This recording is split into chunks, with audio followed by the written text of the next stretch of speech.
Hello. Hello.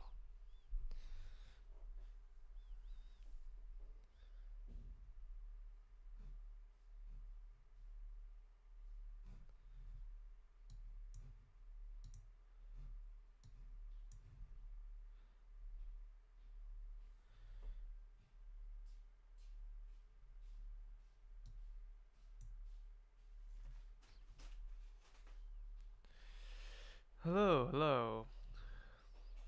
Yep. This is kind of awkward because this is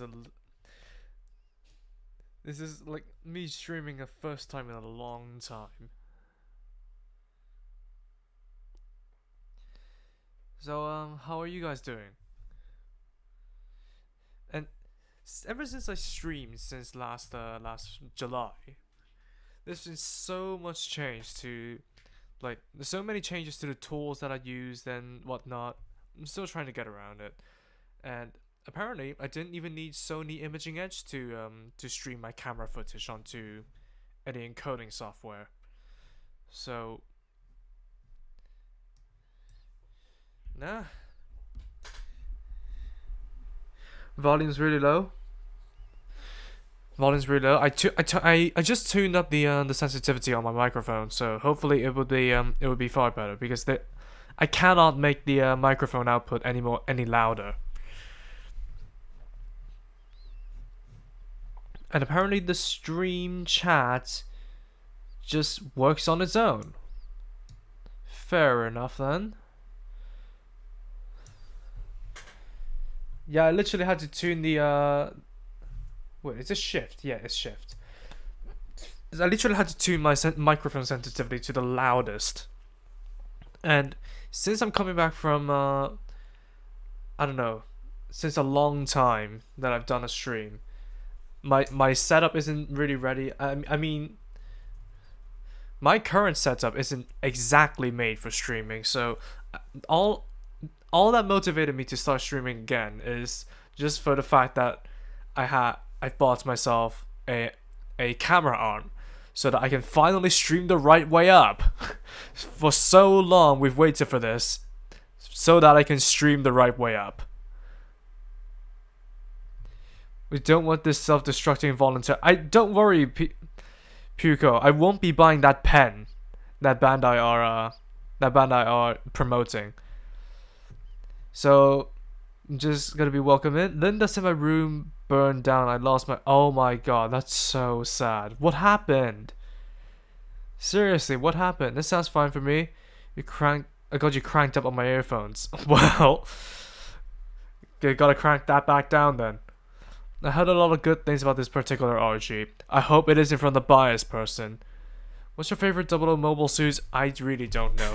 But anyways, I'm just gonna get myself like situated. And would you guys like to have some background music? Because I actually have like a playlist of the frickin' YouTube audio library music saved on my computer, so that I can just have the entire list loop throughout the stream. And I don't know. It's just so that I can. It's just so that I can like get back more into streaming and create a better experience for you guys. Good morning. I adore your personality and voice. You're my favorite gunpla YouTuber. I'm so glad you're doing this. It's been so long, mate. I put up the idea of streaming completely, but ever since like one of the people in my Discord server recommended me Jury, the Moon Bunny. You may have seen me on her recent streams, and ever since I saw Jury, something in me just reawakened. Like, oh, I used to love to do this. I used to want to like actually have an avatar to represent myself, and I love to interact with the comments and you know how I reply to the channel comments as well. So maybe I should go back to streaming a bit. The music's too loud. Um, I'm gonna live build the Real Great Avalanche Exia someday, mate. Someday. I'm trying to get used to this whole shtick again, and I also have a very large third-party kit that is waiting on the backlog since what, the end of July, early August, something like that. Let me pop on the music and see and do some tuning. Just Okay, I have the music player to 1 and the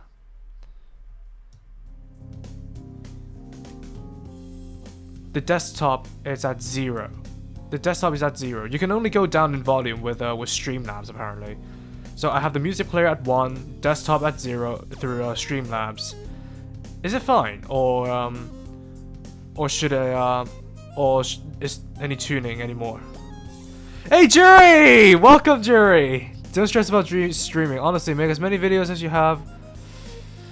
Making as many videos as you have will make streaming consistently difficult too. I don't plan on streaming consistently. Like, I've had this idea because I don't have regular days off because of my job. But I had this idea of, because I have 3 days off every single week. Maybe I should devote 1 night to streaming.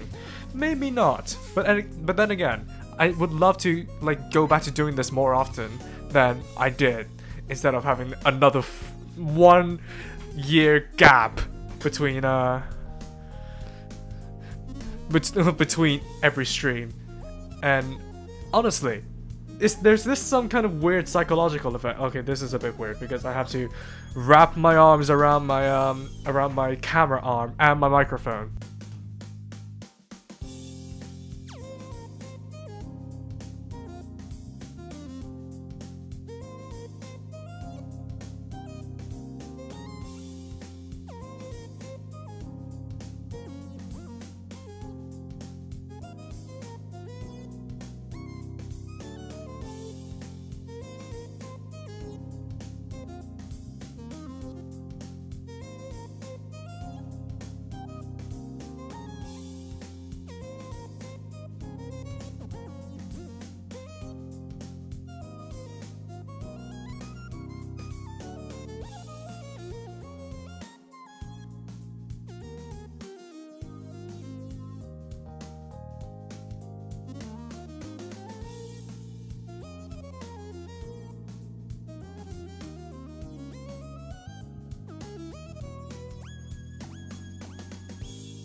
Hello? Oh. Make sure to turn ads off and settings to I accidentally knocked my microphone, disconnected my microphone. What the hell? Okay, so how do I do that? How do I do the whole ad setting thing? Because I didn't find the setting. Oh my god, so many stream settings. I have latency, analytics, viewer activity, stream health. They're really... It's constantly reminding me about the bitrate, but I cannot set it back. Because I didn't know that I cannot set any settings after I started my stream. Marcosius is the best kid and you can change your mind. Eh, Marcosius is not the best kid, unfortunately. I hate to disappoint you. Honestly, because of Earth Hunt, I would really want to go back and do more like re-reviews of older IBO kits.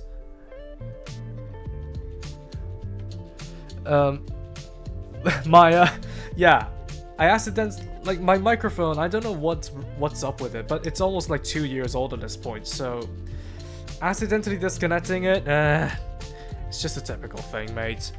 Sadly, I gotta go. Oh, Barbonados, I'm sorry, mate. Thank you for popping in though, as short of a time as it may be. Oh my god, this is freaking backlit. Astro Renascimento, yeah, it definitely is a sort of good kit, but I cannot deny its flaws anymore. Like, the whole thing about me doing reviews is that I try to be as objective as possible until the very end. So, if I were to do a re-review now of the Astro Renascimento, I mean, I'm definitely gonna...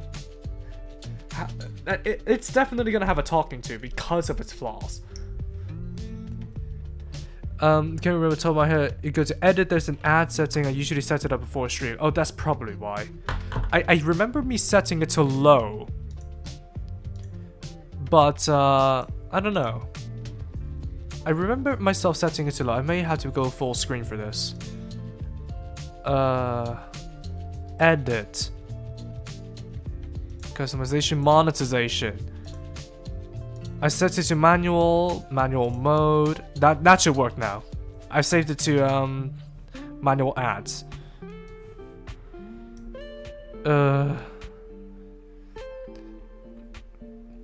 Audio's fine. Go. Karura recently bought it and it's on its way. The Black Knight Squad Karura, mate, you're gonna have a good time with it. Except the backpack.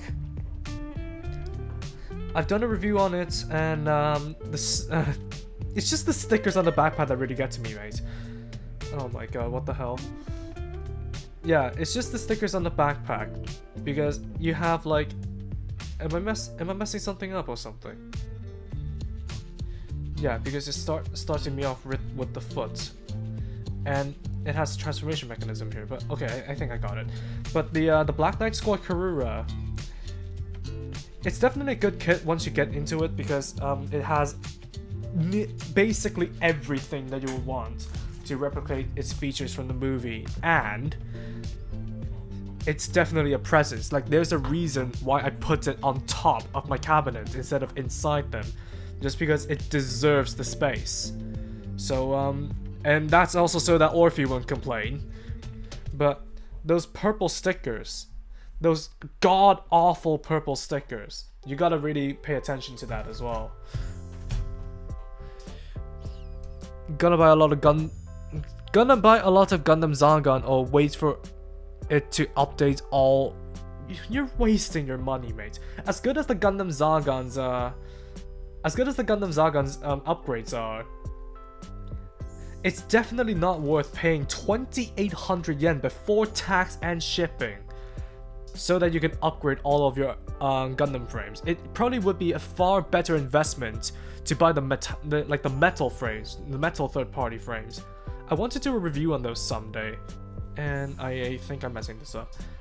Bad idea to not have the instruction manual to my face, but it's probably a far better investment to buy the metal frames to upgrade your pre-existing high-grade Gundam frames, instead of just shelling out money for a ton of the Gundam Zagon, just so you can have enough like parts to upgrade your Gundam frames to make them more solid.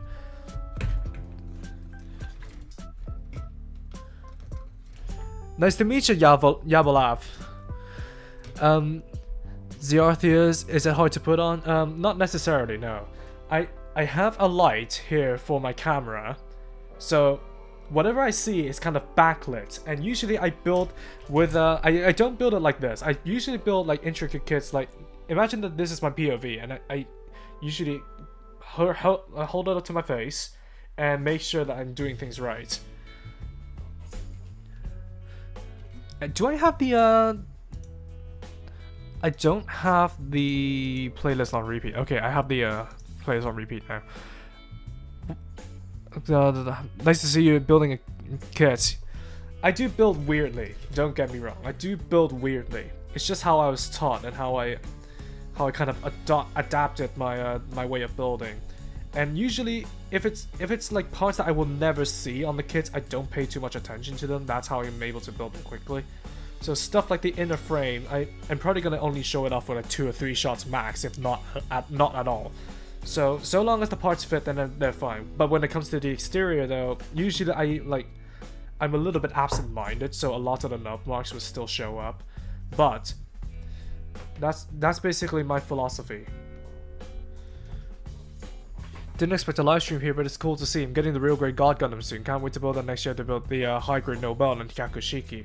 I have no opinions about the Hyakushiki, but the Nobel, I built it for the Mandala Gundam review, and it was a pretty good build, if I'm honest with you. It was a pretty good build, pretty refreshing, although the no polycaps thing was not necessarily as mature as it is today, so some of the joints of the Nobel can be a little bit janky. I plan to review that someday, as long as I finish like getting through what I currently have for 2025. So I have 3 of those kits on my desk right now. I have the Lior, I have the G-Quax Gelgoog, and the G-Quax Dom. And I also have General Fortress in the other room. I actually bought those 3 SD kits just because I feel like, oh, okay, it's gonna be another Super Shock Gundam level dare for me to review those kits. And especially because they're so intricately designed. Mate. That's gonna be quite an experience. A friend sending me a Massacre Providence. Nice. Hope you enjoyed the gift. Is it like a belated Christmas present or something? Because that's quite the investment, mate. Like, that is extremely generous, especially for a friend.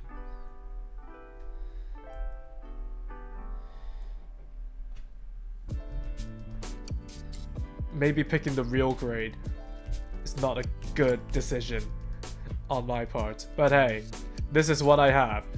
Like, I only have well, except for the Armored Core kits, which I do plan to get to, by the way.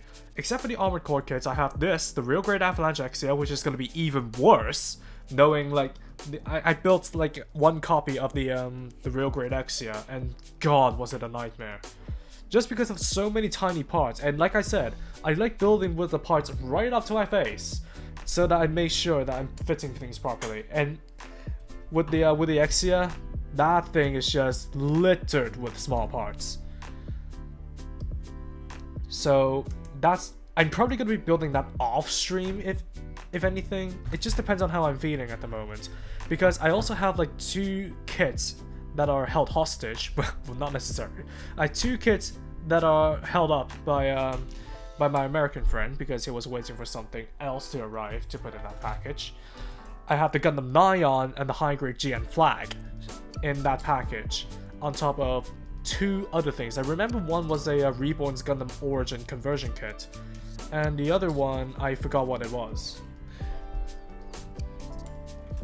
Mate, working in a freezer warehouse, it's not the easiest thing in the world, especially if you have to keep track of your daily obligations and whatnot.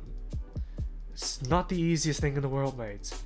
I have to go back to work tomorrow, but I'm doing this stream just because I have this day off. One of my only few days off before the New Year's. Actually, it's my second to last day off before the New Year's, because my next day off would be on the 31st. And I think I am gonna be planning on streaming on that day as well. I want to do the stream. I want to do a stream for building my large third-party kit. And it's not the Aerial Dominator, no, it's not the 1-to-100 Skull Kshatriya, but it's definitely one that I really want to get to. Oh my god, I can't do this. It's definitely one that I really, really, really want to get to. So, let's see how I feel after tomorrow, after another grueling 10 hours in a freezer warehouse. Like, you can ask me about work all you want, except for any like intimate details that you want to know. But I'm gonna be honest with you. Working in a warehouse, one of the best and worst decisions of my life. Is the high grade 7th Gundam good? I got mine on the way. I don't know. Like, that's the other thing, because I have the Gundam Greeb and the new high grade 7th Gundam in by. What's the preposition here? I have it with Bai, but I am trying to procure the ground parts, the ground heavy equipment expansion unit for the Geminis Unit 2. Just because I want to show off actually how their original configuration of the Geminis Unit 1 looks like in actual person.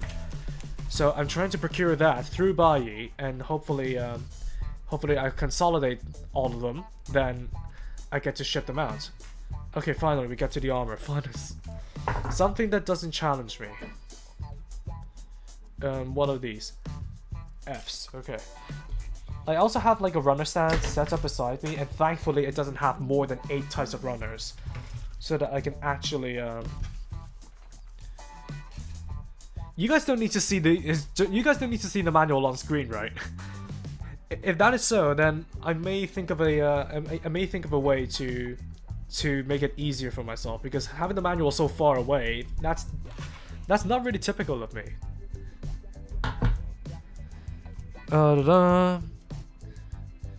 Oh, you're gonna buy the Metal Robot Spirits Marcosius?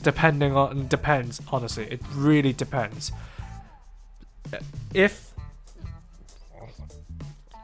Let me put it this way. If we reach 20k subscribers before it releases mid next year, then I'll get it. I'm putting that bet on right now. Because now I don't need to really contribute to anything with my income, and since I can live quite stably at the moment.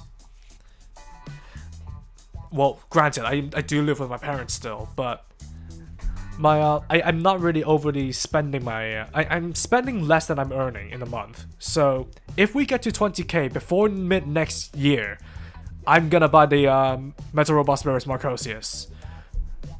Building the real great Shining Gundam while hanging out, have a fun build.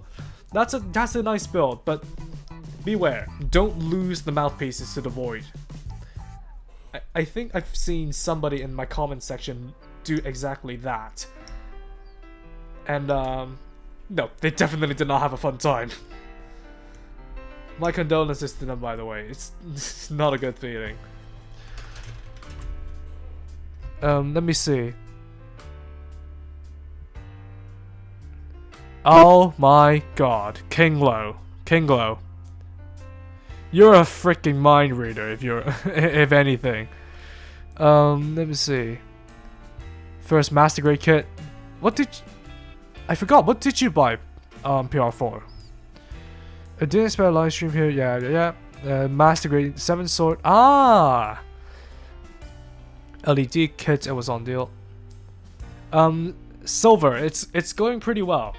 I just had quite a bit of a housekeeping to do before I actually started the build. So we've only just started. Are these undergated or something? Yep, these are undergated. So I'm only just getting to armoring up the feet, and these undergates are quite hard to reach.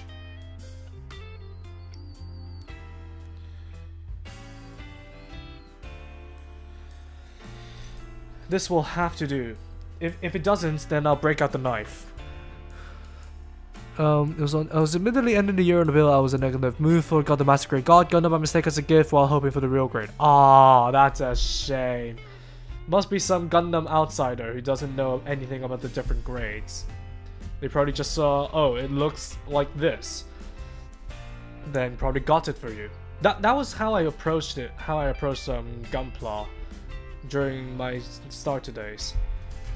Because back in the day, I was watching Robert 184 reviews, and my brother showed me a review of the H2 Dark Hound, and I was like, well, how did the H2 Darkhound end up so much better compared to the H2 normal that we had? And turns out he was showing me the master grade review instead of the high grade. So it was like, that makes sense.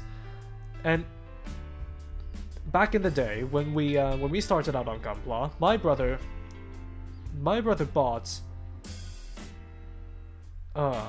so that definitely won't do. I'm gonna have to try and knife it out.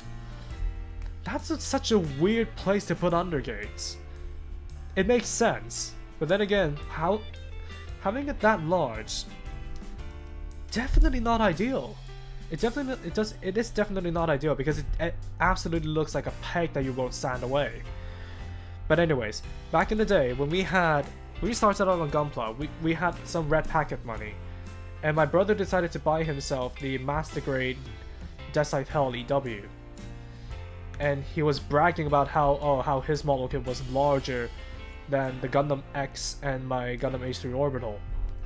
And back in the day I didn't really know what was going on, but now in hindsight, it's a master grade. Of course, it's a different scale, so of course it's larger. Do all IPO metal frames not fit due to the shoulder connection? There are exceptions for the metal frame.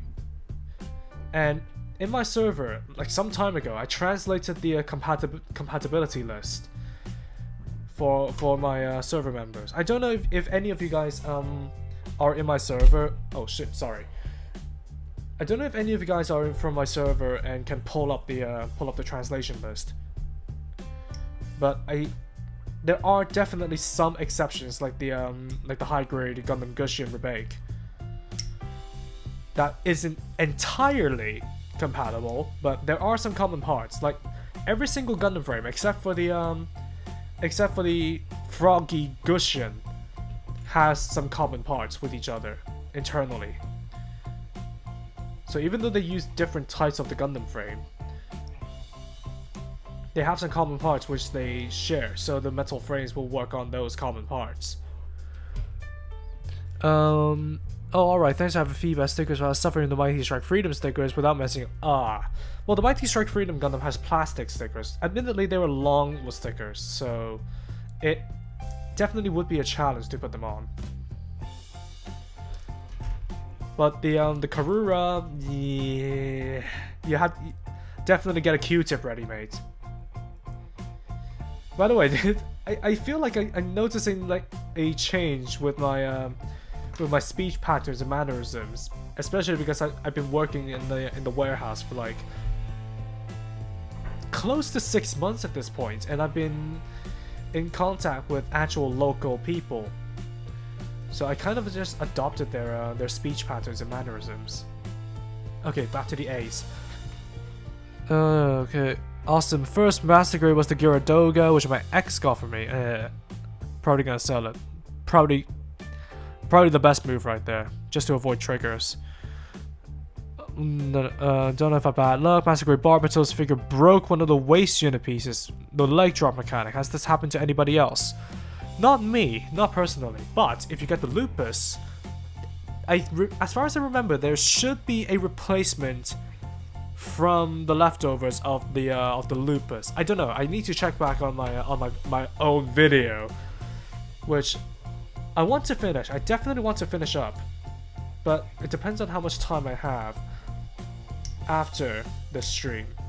Like I said, I have to go to work tomorrow, and I'm already knackered.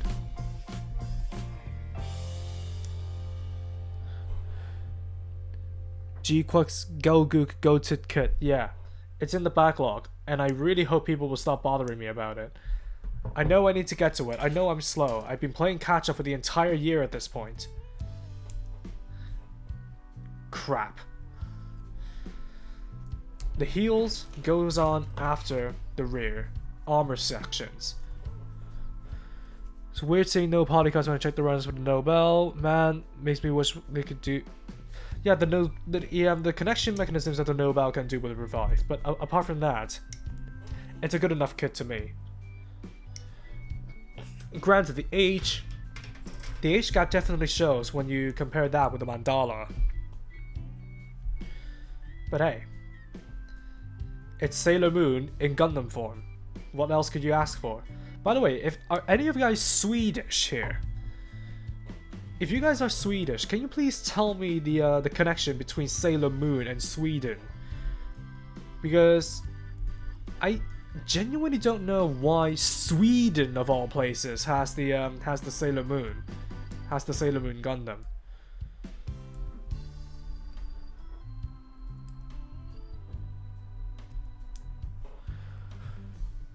Let's see, Masquerade Vidar has got same leg drop, unchanged. The flaw with the IBO frame, unfortunately. Again, I have to check back.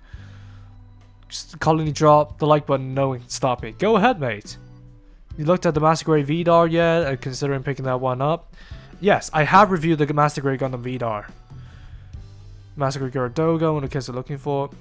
Are you going to do SD General Fortress review? Someday, mate, someday. It's gonna be... Well, now that I say it, any review that I haven't started production yet is gonna be a project for next year. But despite my work, I'm definitely gonna try my best to catch up on the catalog, just because I don't want to have another like top 10 list delayed to freaking November again. But I think with things stabilizing right now, and with the Christmas thing over, and since I also have like 11 days off in February because I asked for time off, so maybe with the Lunar New Year obligations over, then I could probably spend some of those days to catch up on reviews. It's not like we have many new kits next year, as far as you can tell. Like, let's see. In January we're getting the G-Quux Endymion unit and the Legend Gundam. I forgot what's in February. I forgot what's in March. I forgot whether or not there's anything in April at all. And then in May, I don't know. I definitely know we're getting the Sandrock EW in high grade form and the G-Quux Hammurabi. But those are all like Q2 releases. What am I looking for? B9. So there isn't necessarily many reviews that I can look forward to next year. So I can spend my time catching up. Which backpack should I get for my Masquerade Eclipse, the Maneuver Striker or the Raijin Striker? I'd say get neither. The Raijin Striker, it takes up a lot of space and it's gonna make your Masquerade Eclipse extremely back heavy. Same thing goes for the Maneuver Striker. It doesn't look like it meshes well. Granted, I haven't reviewed the Maneuver Striker, but I reviewed the Raijin Striker, and I ranked it as a suit yourself just because it's exactly as it says. Suit yourself.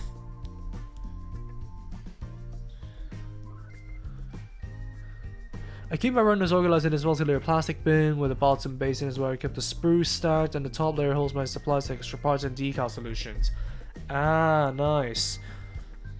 To be honest, I literally just brushed off the junk on my desk to get set up for the stream. I really should do a better job at organizing my desk. There's order in the chaos, to be fair, but if it's disorderly, it really isn't presentable to the outside world, is it?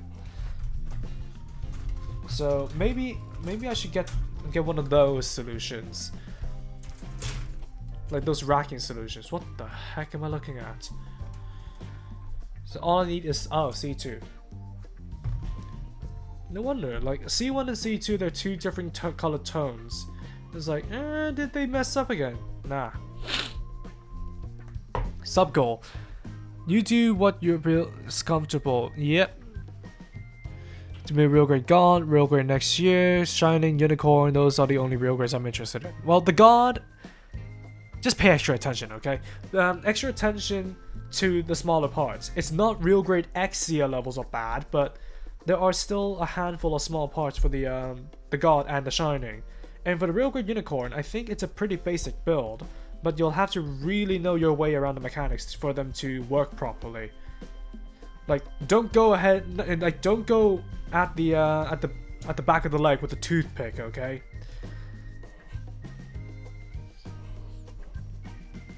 For some reason, my phone's texting service only said one link in images. Master. Ah.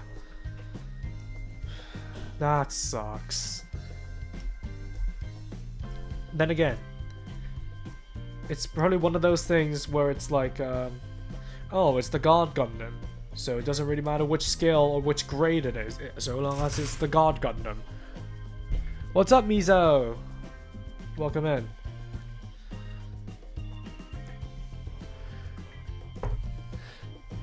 You do Massacre reviews, maybe the Massacre Lupus. Kova, like I said, it's in production, and I can't wait to finish it. Whether or not it will be after the stream, I don't know. But the full kit is actually ready. Like I spent my entire afternoon putting on decals and top coating it. It's actually ready. It's actually ready to be finished. I just can't be bothered today. Like honestly, the Christmas rush, that did me in. Granted, we don't celebrate Christmas, but that's besides the point. Oh, this track, nice. This is the track whenever I have like an edgy or a powerhouse unit that I can use it with. And arguably, it's one of my favorite tracks from my playlist. Yeah, I'm PewDiePie. So it's the fault T-Mobile Amazon. Ah, fair enough. Ended up breaking one of the shoulder turrets and core lander canopy. Ah, that sucks. First and current, only NG. Oh. Mate, my condolences. I don't think I've ever heard like many good things from the Master Grade Shinanju. I actually have a friend who built a Master Grade Shinanju. I forgot whether or not it was the Verka or the anime version. But trust me, the word on the street is that it's a bother. I wouldn't say it's bad, but it's a bother. Backlog, Real Grade Crossbone X2 and the Master Grade Gun Raid. Ah, those two, yeah. I really wish they would continue milking the Crossbone mold for Real Grade. For all this time, we're still waiting for a Real Grade X1 full cloth. And for me personally, I'm waiting for an X2 Kai. Just because I'm not necessarily interested in buying a completely different Crossbone Gundam that's just black, has a different V-fin, and has a different weapon. There's been so many times that I've contemplated pulling the trigger for the high grade, just because I'm not patient enough to wait for a Real Grade. Good evening, Neon. Hated the head at first, but I like the design. What are you talking about? The the G-Quacks. Not necessarily. I mean, line arts are rarely an accurate representation of the final design, and I think the high grade kit and the CGI model kind of brushed up the design cues for the G-Quacks, and I think I liked it ever since I saw the kit. Right, D, E, F. So basically all the inner frame parts. Crossbone was smaller, the Real Grade mills, but I built several Real Grades at this point. That's good. I stayed up all night. Ah, Nox. You're naughty, mate. Was done with the high grade Ken boots on myself. Oh my god. It's been so long since I've heard anybody talk about Akiokai Senki, but I'm glad you're you're almost done with the Ken boots on. I may need to actually get some water before I continue because this constant talking is not really doing me favors.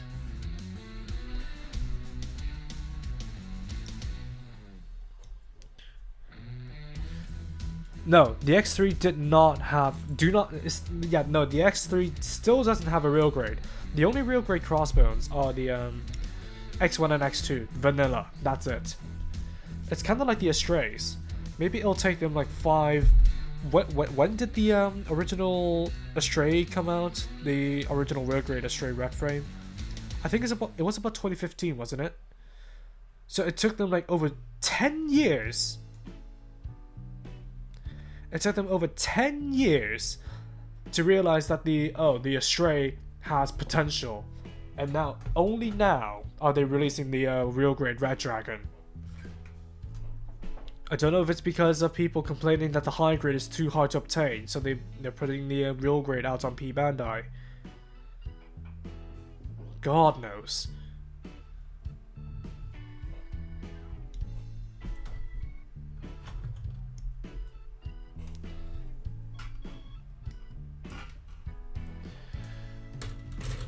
How much do you think we have to wait for a Hydro Gundam?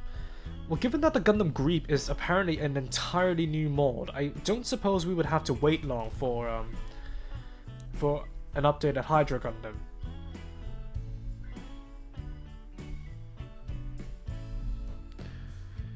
Meanwhile, the kit to the Red Gundam looks way better than the lineup proportions. That's my point, PR4. That's my point.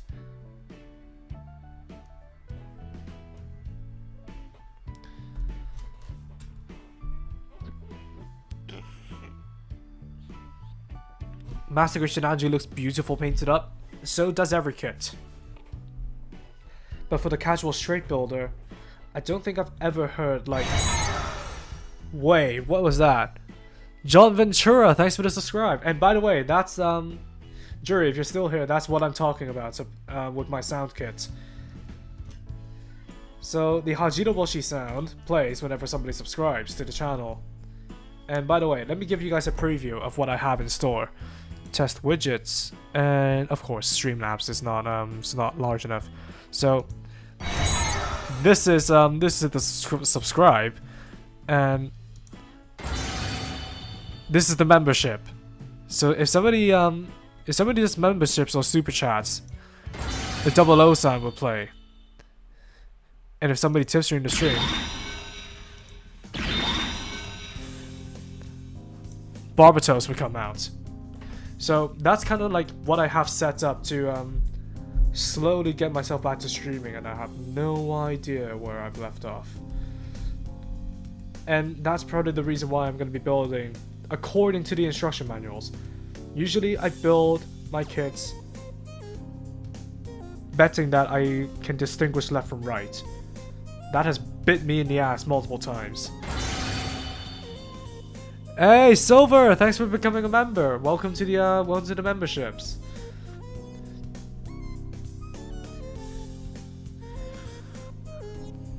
Cool sound effect. Hey, R-Cup.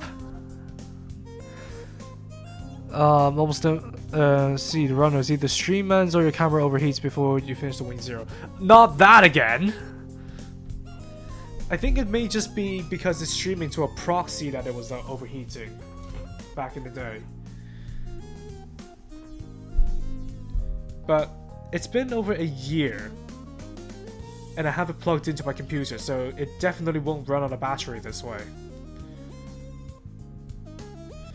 Then again, everything I'm doing today is a work in progress. So I'm trying to get back to the swing of things. I'm trying to get a feel for streaming again. Thank you, Jury. So, just testing the waters to see what's possible. F113, F113, F1.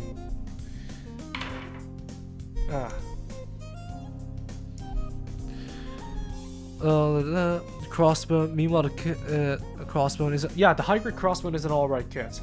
Meanwhile, I do have the high grade full cloth, the crossbone version, not the Gundam Build Fighters Try version. I have the crossbone version of the full cloth, ready to review.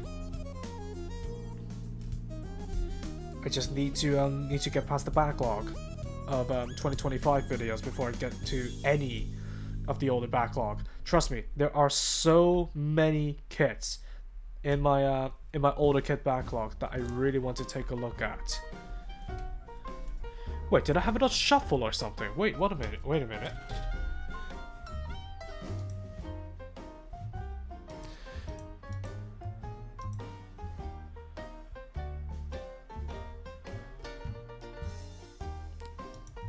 Whatever. I'll just let the music play. If it repeats itself, it repeats itself. They'll repeat themselves eventually. Yeah, I'm that picky of a person. I mean, I've seen Kyokai Senki, and honestly, I would describe the Earthbound episode of G Witch as Kyokai Senki, but in Gundam. But honestly, the reason why I cannot go on is because of the sound effects. Like, there's just those cookie cutter sound effects they started using since 2017. I really cannot stand it. I mean, the sound effects are fine, but if you've heard them across like a good handful of anime, you'll start to get sick of it because nothing really has character anymore if everything sounds the same. Like, seriously, that sound kit, I don't know if I mentioned it.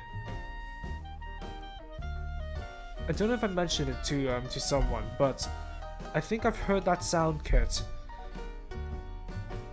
in like so many different anime. Like Build Divers was the first one I started hearing that from. Then it spread to, well, Build Divers Re-Rise kind of made it its own. I can't see. Build Divers Re-Rise kind of made it its own. But then you have stuff like G Witch, which still uses the majority of that sound kit. And you, of course, before that, you also have like Gundam Breaker Battlelog that also used that exact sound kit.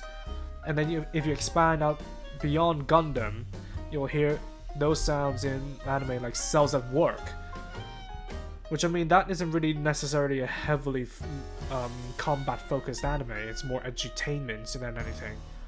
But there's a reason why I'm so particular about the sounds that anime use, and because they're not really indie projects as such. Indie projects or like game projects using the same sounds, I can very much understand. This is more of a strain on resources, or you just really don't have the means to make... What am I doing here? You don't really have the means to make like samples of different sound effects. I must have done something wrong. So when you hear like an anime or like multiple anime use the same sounds and you can easily recognize them, that's a bit lazy in my opinion. Like, the best example of how that's done well, largely thanks to the source sounds, is Gundam Seed. Gundam Seed, one of the most controversial Gundam series out there, but one of its strongest aspects is the sound work, and I really love it for that. And that sound kit has been reused in Gundam Age, but Gundam Age has managed to make it its own. I'm definitely doing something wrong.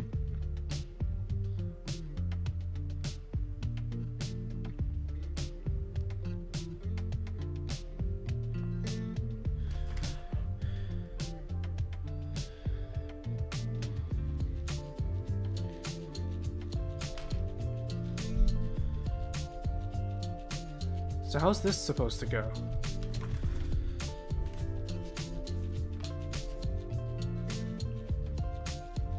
I think the moon bunny is rubbing off of me.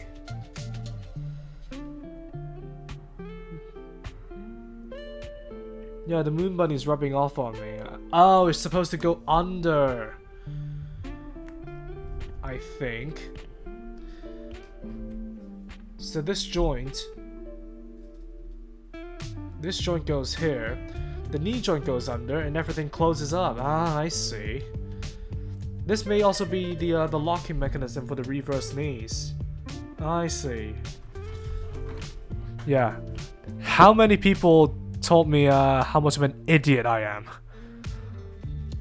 There's my $1 corporation for Marcosius. Thank you, Silver. I still hear the sound effects used in the original Doom games just about everywhere. The door sound effect feels like its own gag by now, like the Wilhelm scream. That's kind of like a that's a special case in my opinion. But back to Gundam Seed. The Gundam Seed sound kit is, well, in my scope, most notably reused in Gundam Age, which has enough original sounds to make it its own, and Battle Spirits. Battle Spirits literally reused the entirety of the Gundam Seed sound kit, and yet just because of the original sound work being so good, you really feel immersed in the action. The sound kit that Build Diver started using, and I started noticing literally everywhere. It's very cookie cutter. There's nothing wrong with it in the vacuum, but it's very cookie cutter. And so when every single thing sounds the same across like 10 different anime series, you start to lose the immersion, you start to lose the character. There we go, finally. And how's this supposed to go? Okay, so this is supposed to stay up. This is supposed to stay up, and I can move to the hips. Yeah, we now have Cycles Gundam Mark 1 and 2, like to see a Mark 3. I mean, K-17 Academy did a 1:144 scale Mark 3.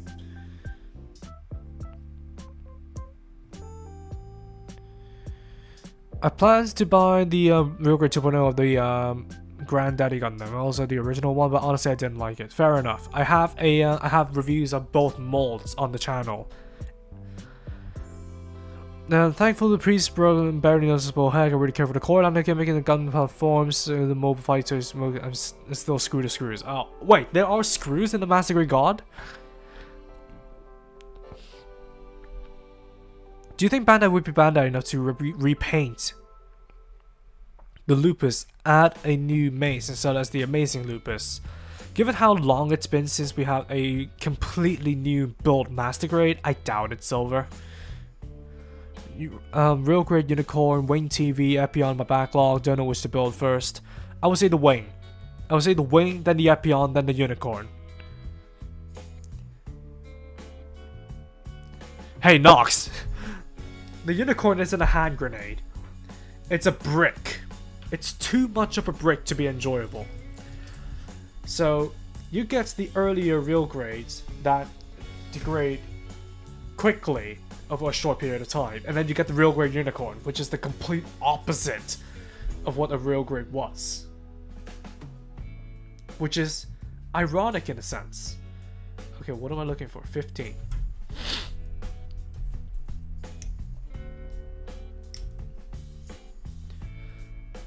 MJ, since you're going to potentially review a third party kit, maybe you're interested in other third party like SNAA and Hemosian? Perhaps. Though, the reason I got that third party kit was because I know that Bandai aren't going to make the vanilla version. So, I'm just going to spoil it. It's the Alclade Pink 2. So, it's essentially China's take on the Extreme Gundam Explosion. And knowing how Extreme Versus is within the Molokit world, I doubt Bandai is gonna make any kits from Extreme. And given how, I think, well, based on what I've researched and what I know, Extreme hasn't really been continued ever since the third issue of their serialization in Gundam Ace. So I don't know. They are paying so little attention to the Extreme Gundams, yet they're still paying so much attention to the games. That goes to show like Bandai really doesn't really care about the Extreme Gundams as a whole. F124. Are these not the same runners? F1 and F2? Or yeah, the joint just looks weird from this angle.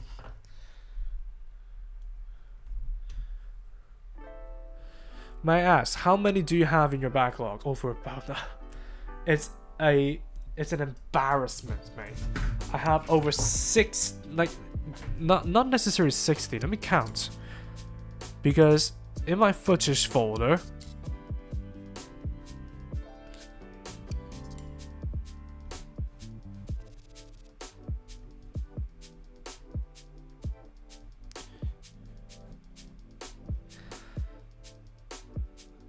56, 58 kits in my unbox folder, and I don't know how many kits under my bed because I have one of those that you can lift up and store stuff inside. I don't know how many kits I have down there. So I have a lot. Then again, if I can catch up, no matter how packed next year will be, there will always be gaps for me to focus my time towards reviewing the older kits. I don't plan to rush through them or just give them like a surface level review, because to be honest, if you know who I'm talking about, that's not necessarily the best approach to reviewing kits. Granted, I mean, it's kind of my branding now, but I can cut out the painting processes for each and every kit, because that's like a very, very large investment, time sink as well. But doing surface level reviews, basically essentially a vlog about setting your kit up, not my way of doing things.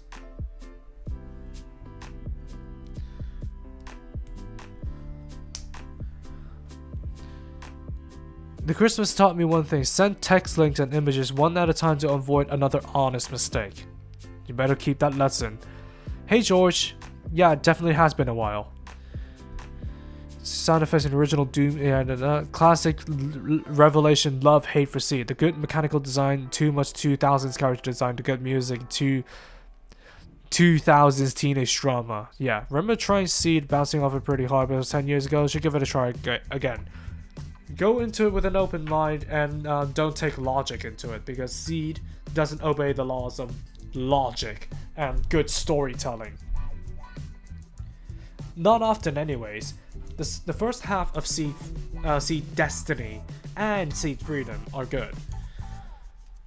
And you can definitely see the parallels between the 1 Year War and the first half of Seed proper. But more often than not, logic is thrown out I'm trying not to swear here.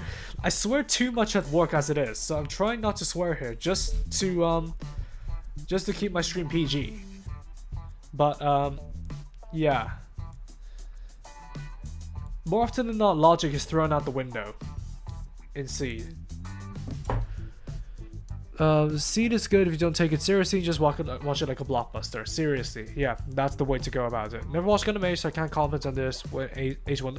The H1 normal, well, I mean the normal variants of the H1, H2, and H3 are reprinted quite often, so maybe you will have some luck. I don't know, I still see listings for it everywhere.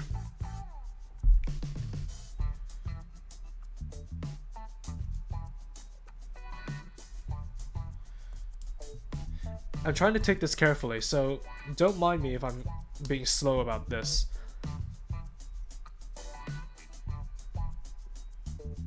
Okay, so that's how it locks in. And the second joint down here. Oh, apparently I need to have that bottom part poke out and fit F14 into it before closing it up. Okay. That's good to know anyways.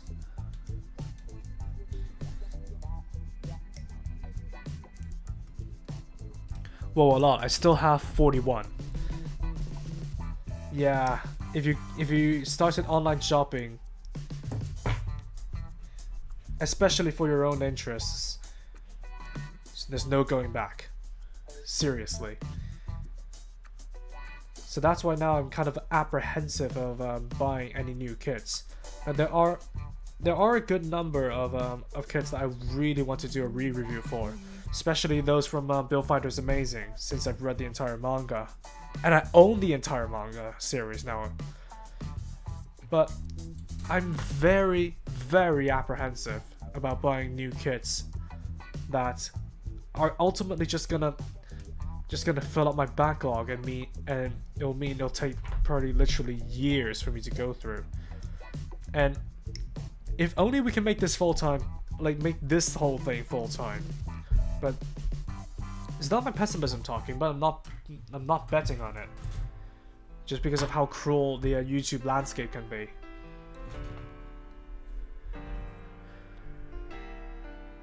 It gets down to intense, maybe wants to free up space.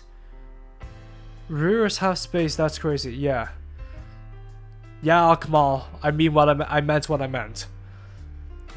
But I haven't finished setting up my display cabinets yet, and I have like, I don't know, 2 or 3 extra pieces of shelving to put into it, so I really want to see how my my display would end up, because it's not really much about space to me anymore. I'm looking for D18.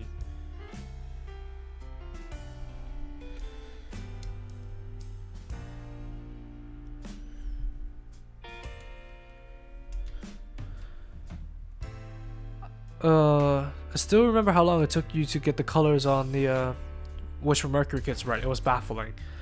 Yeah, trust me, it's not the easiest job in the world. And wait, what was that? Hey, Kova! Welcome to the membership. And I completely lost track of what the hell I'm doing. Damn!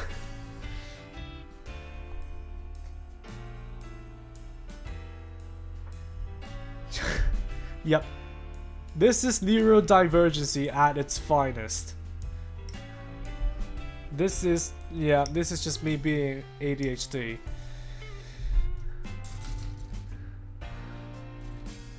I had luck and I got the HFX, one of my favorite high grades, definitely. I hope you had a good experience with the C funnels, mate, because mine completely gave up.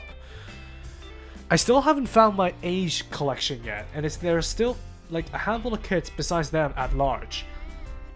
I'm just waiting for my parents to give like the green light to dismantle all the boxes, because my Gundam Age collection, my G Self with my space pack, and my original high grade Dantalion, they're all at large. And I mean, the space pack and the Dantalion, sure, I have another copy of the Dantalion right at my disposal because I really desperately want to re-review that kit, just to undo the blunder that was my original review. But if I lose my entire age collection, that's gonna be a bit of a sore, just because I have all H1 variants, including the Razor.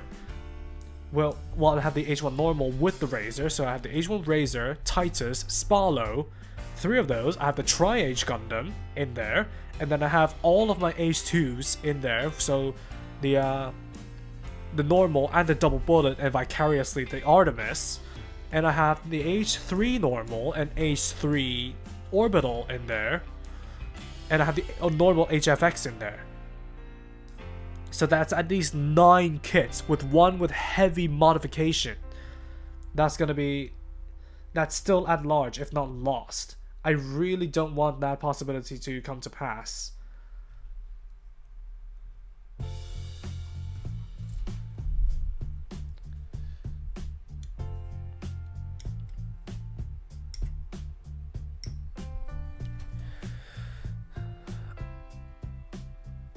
Do you always build in the order of the instructions given, or do you have your own order? Usually, I build according to the instructions, but whenever it's like stuff that I had to build twice, like for example, arms, legs, maybe wings, I usually build them at the same time, just so it doesn't feel repetitive to me.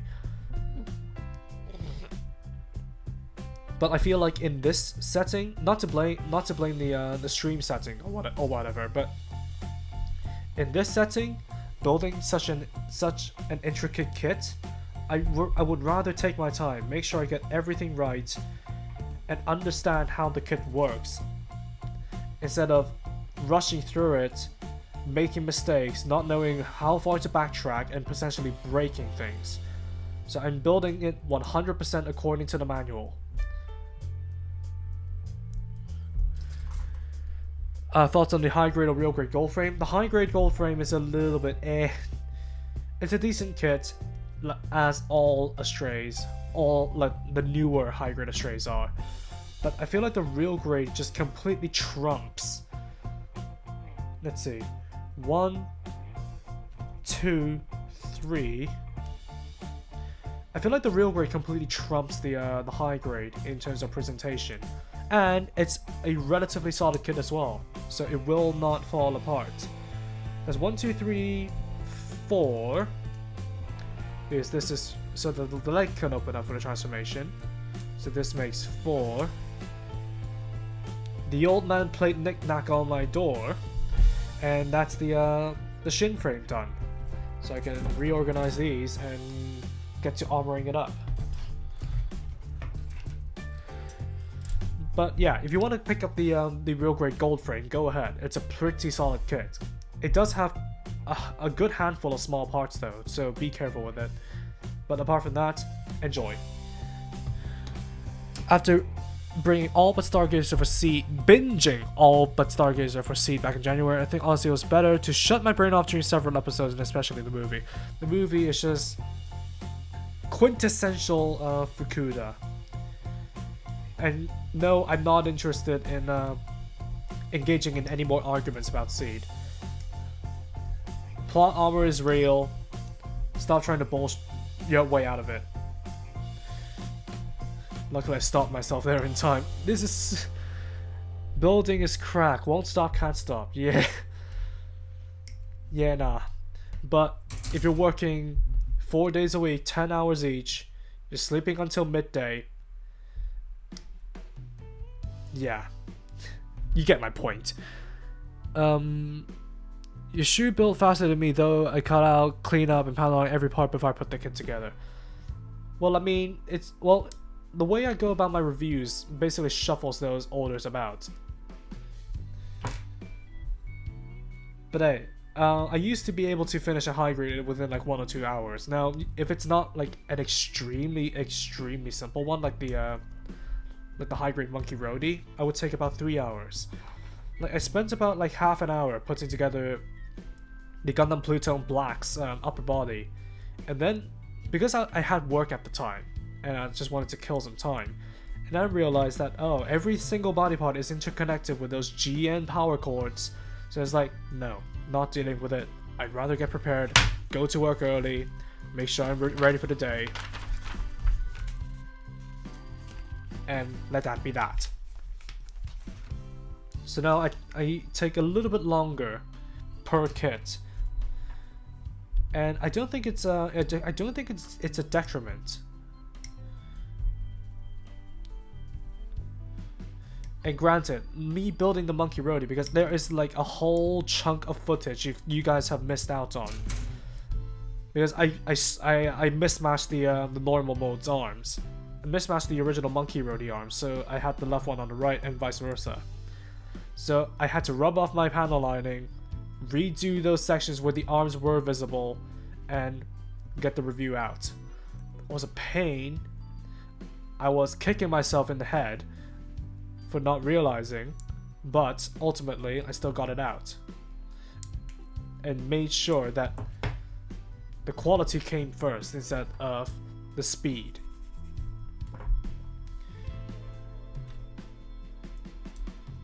And unfortunately my mistakes carried on to the police Zaku, but that taught me a very harsh lesson as well. If I don't care about a kit, don't buy for the sake of a review. And granted, I know that fact, but no, there was no other kits that gave me such a harsh awakening as the police Zaku, because I have apparently assembled the legs wrong for the review. Granted, me assembling the legs right after the fact didn't change my opinion for it, because it was still quite janky towards the lower body and I don't like its design.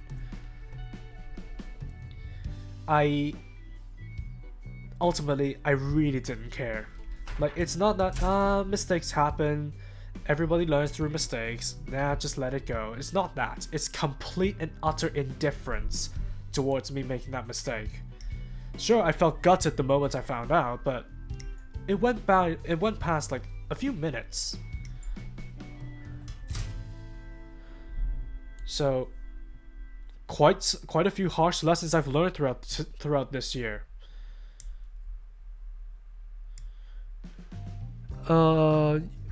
Speaking of age, I just need the Master Grade. Then I can go work on the Master Grade Glance expansion I have lying around. I think the H1 Titus just got reissued. And I'm pretty sure you can still relatively easily find the H1 normal Master Grade. This was before I started to use the proper with 0093 and Zeta. I might have missed your message, Demon. Oh yeah. Oh yeah. You mean you watched Seed and then you didn't notice the parallels because you started it before you began watching 0097. 79.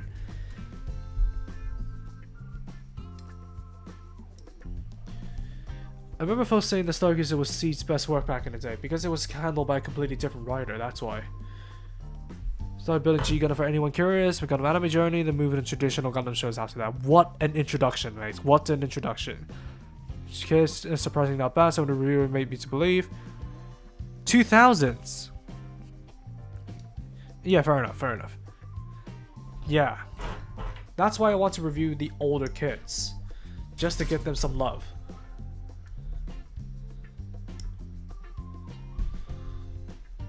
Let's just cut straight through the undergate then.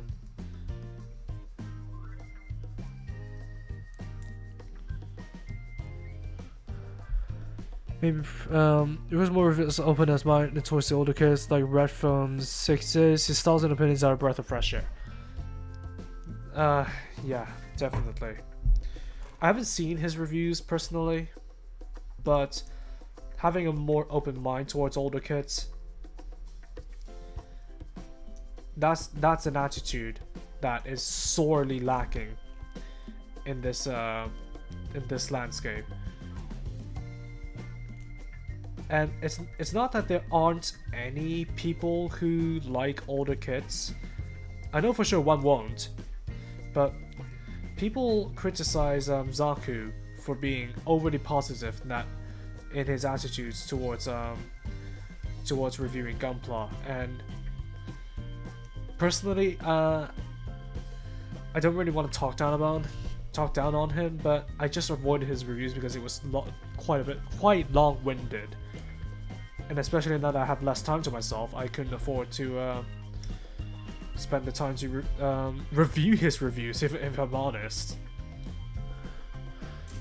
But having an overly positive attitude towards Gunpla, I don't know. There needs to be a balance that's struck for appreciating older kids yet admitting to their faults, and that's kind of like the like an attitude that the mainstream reviewers kind of lack. At least the ones that immediately pop up in your head. Yeah, I caught the bug when I saw the high grade Leiki when I was in Yodobashi. Walter then is impressed by Amain. By the way, I haven't seen the show Impressions. And it's been a long time since I've seen the Pacer, so yeah. Speaking of which, older Master Grade is not far off from new Master Grades in complexity. Honestly, in the name of redemption, I want to review the Master Grade Decite Heli W and the Master Grade Astray Blue Frame Second Revise. Those were the two and only two Master Grades that I've come into contact with in my memory. So, in the name of redemption, I want to review those two, just to put that one side of my younger self to rest. And especially since now I have like a layer of my display cabinet dedicated to larger scales. Well, 1 to 100 scales specifically. I'm considering of filling that out. And of course, I want to review at least one version of the Master Grade Granddaddy.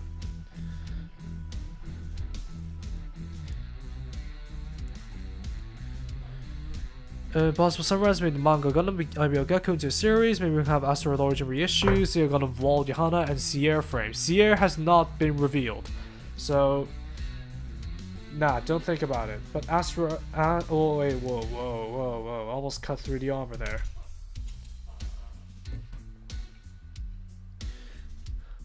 Open-minded about all kids at 8 years, just meh due to experience at the time.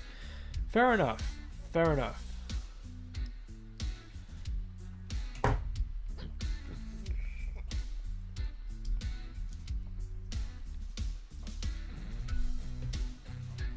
I would say in order I've gone through G, Double O, Build up to Try, Seed, All but Stargazer, X, Wing, Divers, Re-Rise, 0079, and Zeta in that order. I did start 10 or so episodes of Double Zeta, but I took a break. You should go back and continue Double Zeta, mate, especially with the current official stigma against it. Like, even if you don't like the drastic tonal shift of Double Zeta, we should just watch Double Zeta to enjoy it, just despite the people who say that Double Zeta is skippable for Hathaway Part 2. No. The entire mainstream timeline of the Universal Century matters. Of course you can skip Moon if you want to, because it's not easily available. But the original series written by Tomino, no.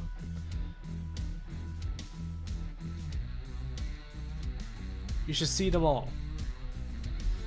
Even though the characters would not reappear, there are some context. There is some context that matters. My copy is so terrible, can reposition for the C funnels, but on display I have them outside the Gundam IE on the base to have them on display. Good.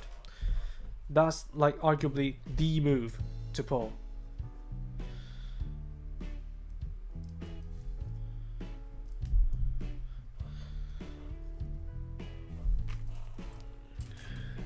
So now how many gunpla kits I got in general, gotten as of late, apart from the Wolverine with Wing Zero, Epion a little while long ago. Considering on the Master Grade, GOG, and a few high grades. Nice. Have you ever wanted to make some customs again, MJ? Kinda.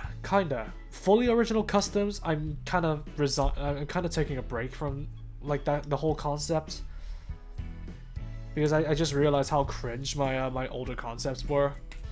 But there's still one set of core armor that I have yet to finish up as part of my custom project. But I have a lot of garage kits, or garage kits for you Americans. I have a lot of garage kits. So I'm not afraid to spoil it. I have both versions of the Nyaya. So I have the original Nyaya and the Nyaya Astray. I want to get those done, painted up, and of course I also have the Nether Gundam in my collection. I just need to get that snipped off and painted up. And recently, because of G Generations Eternal, I also have the Striker Custom conversion kit. One that I found on eBay, so it's not the official B Club version. It's just a random set that I found on eBay. And naturally, there are some insufficiencies I want to patch up with that kit. Mainly the lack of beams. And I'm trying to... I put it on hold for the moment because of the horrid winter temperatures. But I want to get someone to design some custom beams for the... what is it called? What is it called? The beam knuckles or something like that? It just completely flew by my head. You know, those Tonfa weapons that the Striker Custom holds. I want somebody to design beams, specialized beam effect parts for the ones I have with the sets, so I can carve some holes and use those beams. And I plan to install magnets in them as well, so that it can be mounted on the feet. So there's a lot to do with my Striker Custom set, but because of these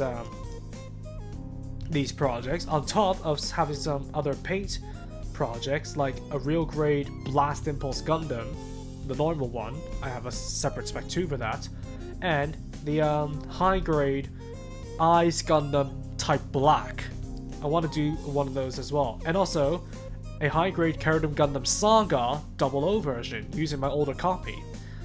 There is so much that I want to do in terms of custom paint projects that I really just kind of ran out of capacity to think about doing my own custom projects. So I have a lot backed up, I have a lot that I want to do, and it's just because I'm still playing catch up with my model kits, and because of the horrid weather. Painting the Gundam Zaga was like pulling teeth. At least build one hybrid from each side, evolve for Bandai. Now I'm missing only Seeding Thunderbolt and Age. Not too sure, should I get hybrid seasons immersed with the high green Universal Century lines to survive? George, get the Aegis. Like, if there's one kit from the old Seed kits that I would recommend, absolutely, the Aegis. Hey Johnny. No, that's the wrong person. I was thinking of a movie reference, I can't do that.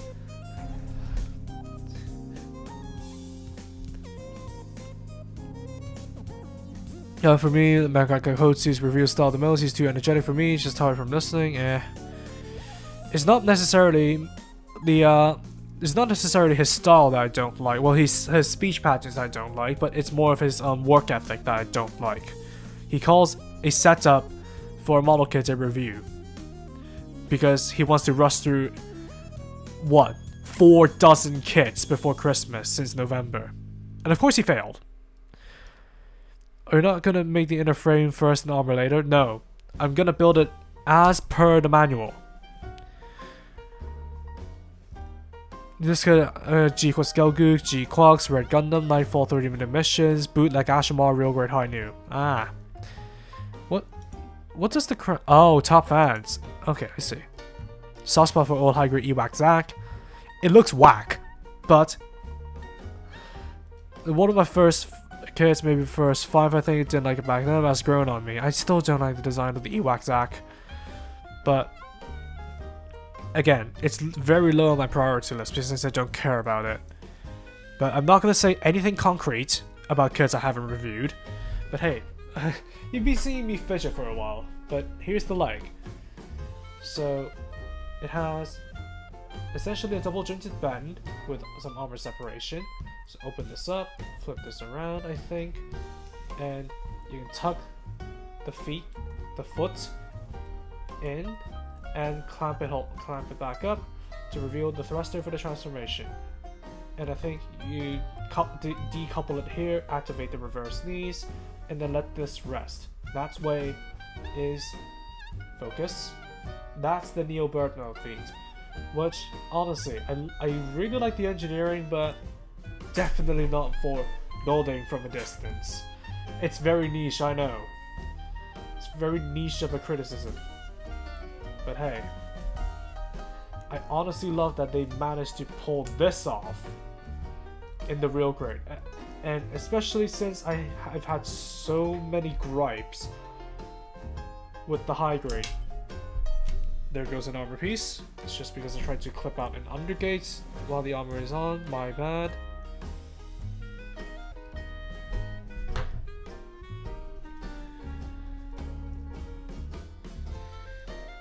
But I've had so many gripes with the high grade that even just this leg alone is better than the high grade itself. I have the high grade through the Sky Zero, and I have no plans of buying the vanilla high grade. Alright, time to do this again.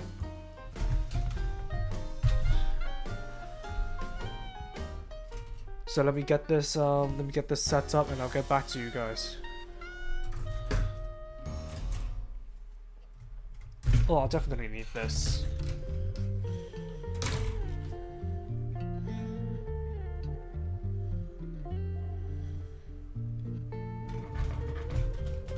Actually, I think I should put on the runners in use here instead of returning it back to the rack.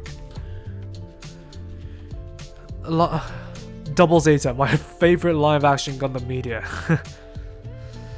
By the way, what do you think of the GBC Metal Build Exia? It's an interesting take on the Exia. I know it's just translating the metal build proportions into a kit form. I forgot whether it's a 1 to 144 scale or 1 to 100, but it's an interesting take, and I am slightly interested in taking a look at it. I've completely lost track of what I'm supposed to look for, and I'm holding up the wrong runner, aren't I? What is this? This is the E runner. Okay, I'm looking for E16. Just ADHD, mates. ADHD. And dyslexia by the looks of it. I'm not dyslexic, I swear.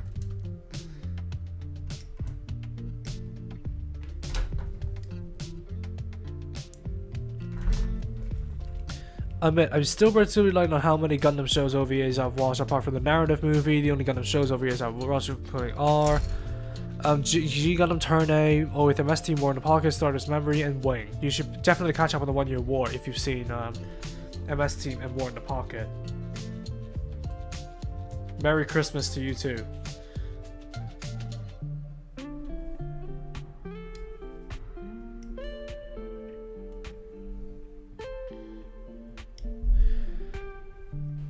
Think of doing a high grade Lupus Hero of Hell. Oh, talk about Chainsaw Man. I mean, it's not necessarily hard to get a conceptual imagining of it if you have a Gundam Breaker game.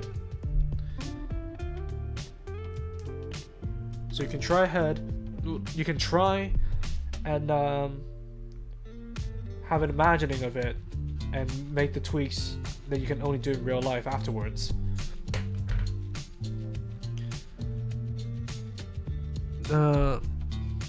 Yeah, the Gundam Sierra was only ever seen in silhouette. I doubt they're gonna ever show it, just because they've kind of disowned Gecko. They didn't bother to continue it, which is very unfortunate.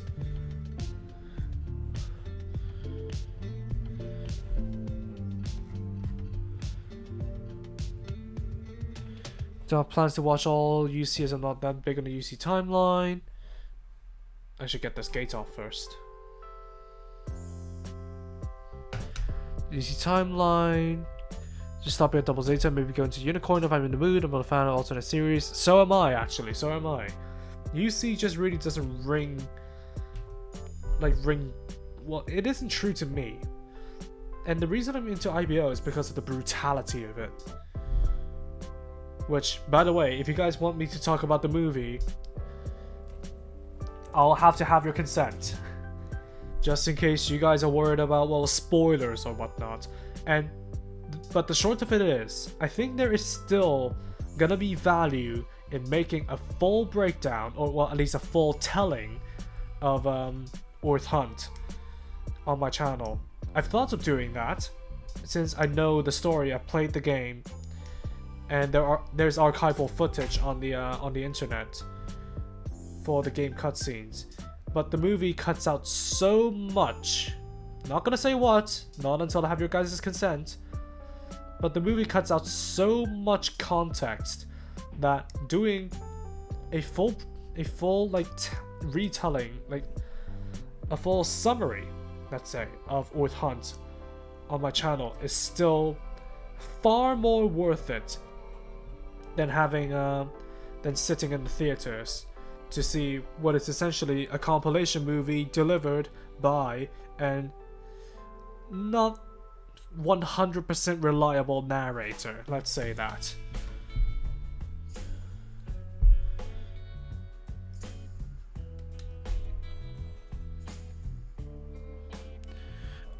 Okay, simply maybe you want a poll.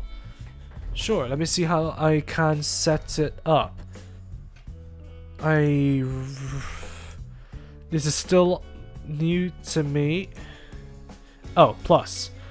Plus start a poll.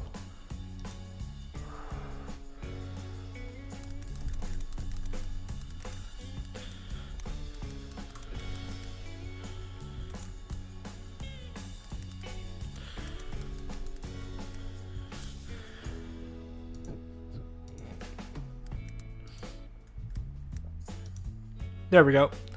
There's the straw poll setup.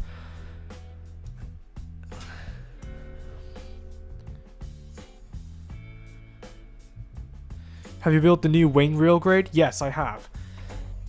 Back before my rebrand, so it was quite a while ago.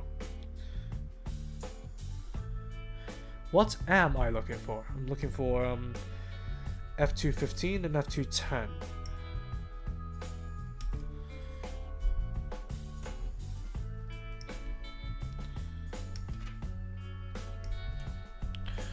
You might be better off trying to find the sword impulse if you want. Yo, that's P-Bat. Yeah, JX Demon, yeah.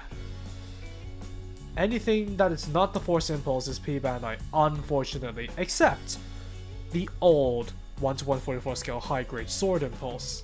Or if you're lucky enough, the no grades. So you have the Force, Sword, and Blast in no grade form, all of which are retail release.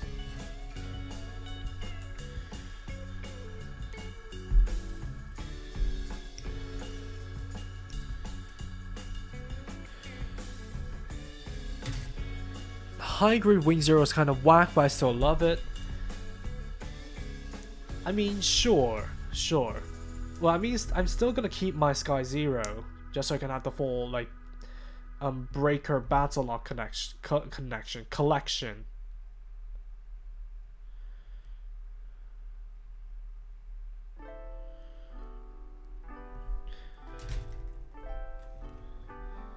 But hey, with the power of hindsight, this is, well, to say that the real grade overshadows the high grade is the understatement of the year. So now that I understand how this works, I won't be struggling with it anymore.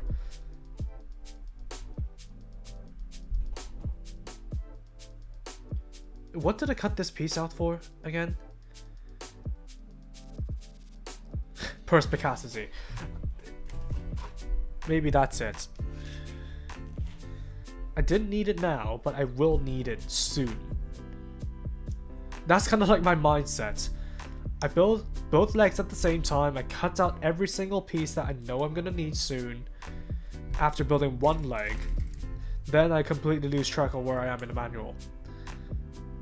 That's the whole reason why I want to take this carefully. Especially knowing how intricate the legs are.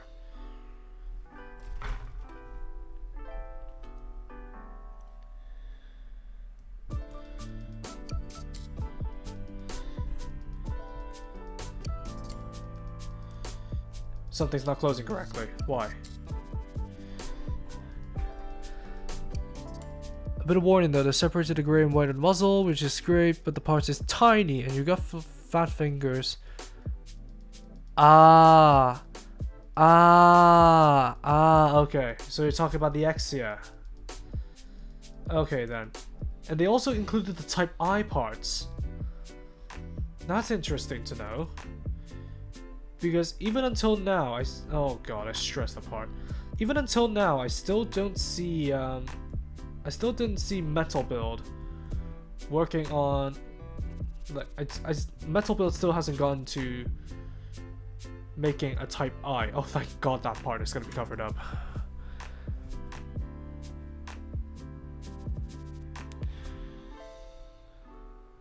Remember to edit copyright when you make UH summary.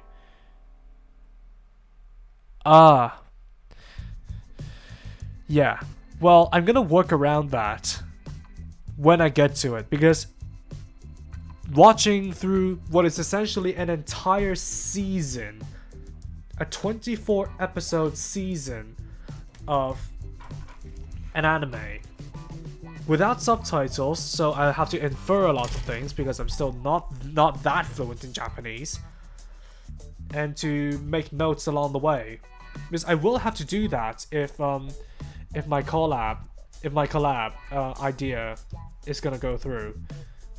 It's definitely not the easiest thing in the world, so it's not on my priority list right now. But I'm glad that the movie still solidified the value of making the Uith Hunt summary. even though the movie is out and the basic premise everybody can get. The movie is one of those crazy reasons I can't believe got past the drawing board. The scene is borderline unwatchable if you haven't consumed most of the game cutscenes. Yeah, exactly. Exactly, Neon. Exactly.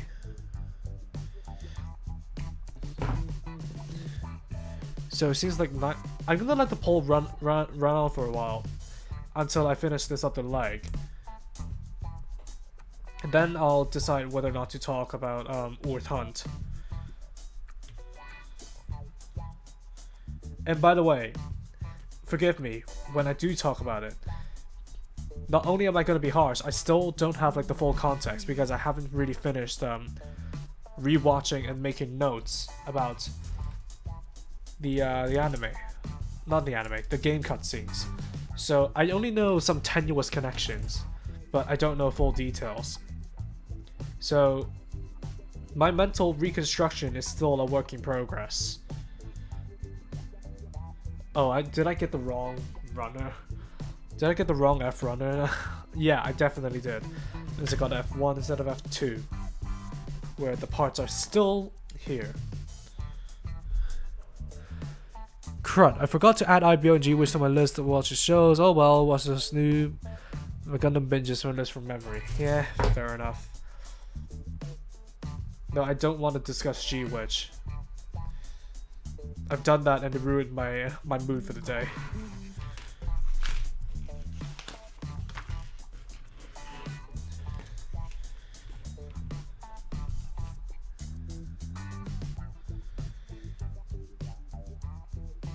Yep, there it is. There it is, right there. And C230. Oh, so we're into the C's now. Good. If I draw a line either juicy gym or gym culture district, it's all out. The building has a lot of flaws, still looks good when standing still. I think a lot of the gyms from that area, from that era, share a lot of the constructions because I built both the Gym Type C and the Gym Striker. And they share the hands, the common gym frame. It's basically an early iteration of what we now know for reusing parts.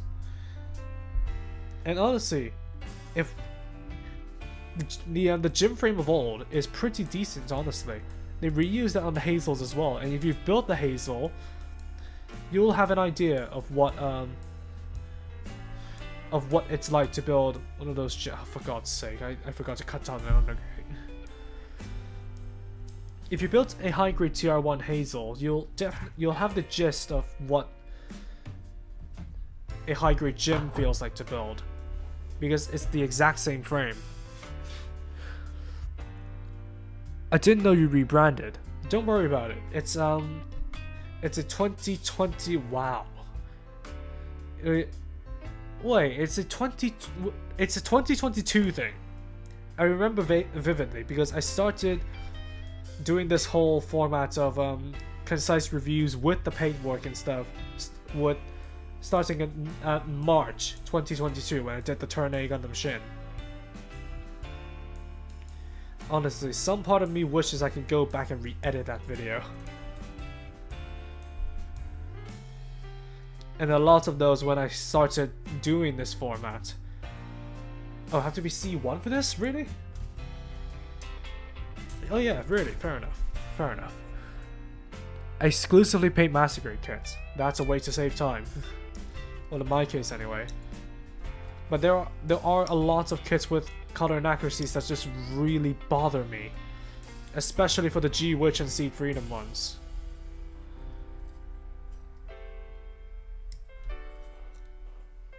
So I want to get a version of the Sword Impulse, but my only options are either Master Grade or Prey, trying to find the high grade Cosmic Arrow at a good price, which sucks, and that's my favorite Impulse variant. Ah, that's a shame. Do you like the Type 2? No, not Type 2, the Spec 2. If you like the Spec 2, then maybe you'll still have a chance of going at the real grade. Unless you're not a fan of the complexity of a real grade. Then your best bet will be going for a high grade.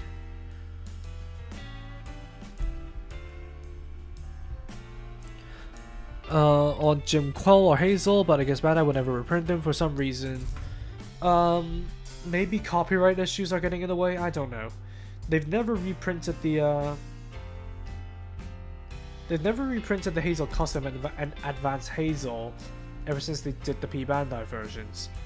And I guess that's all because of the copyright issues for Advance of Zeta. And I think the Jim Quell, because it technically... I don't know which one came first. Did the Stardust Memory version come out first, or did Advance of Zeta?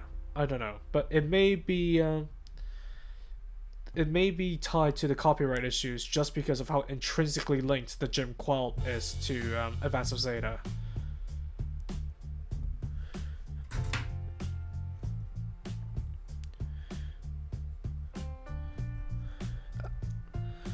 Bro, Hazel's a beautiful kit. Yes. I will admit that, readily.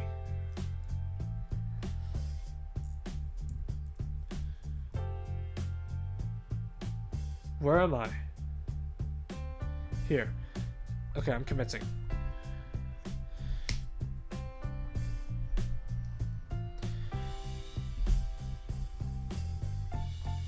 There we go. And here's the joint that goes in here and closes in like so. There we go. I'll keep it like this for now. Depending if I feel real grade god next year, because depending on experience, I might not build real grades too often. Then I have a preference towards high grade. That's the reason I have a. That's the reason why I don't build master grades that much, because now that I've built a good handful of them, I'm definitely not a fan of the of how intricate one can get. And honestly, some part of me still dreads reviewing a master grade, just because of how intricate they can get. But honestly, I make exceptions a lot of the time, especially for IBO. Don't say that I'm not biased, because I definitely am biased in my kit choices anyway. Me and the higher use, yeah, like I said, they may be either completely brushed off just because of the P Bandai versions, or they're also parts of the copyright mess between Dengeki Hobby. I think Dengeki Hobby and Bandai. I'm not sure who the copyright holder of Advance of Zeta is, but there's definitely some issues going on that caused every single one of them to be P Bandai. In the early days, sure, yeah, they were retail releases.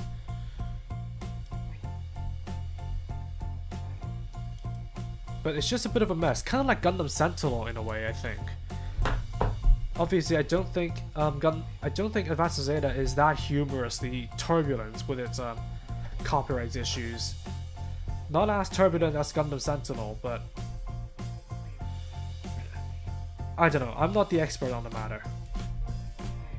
I'm only here to build robots, not to talk about laws and politics and whatnot. No, that's not me.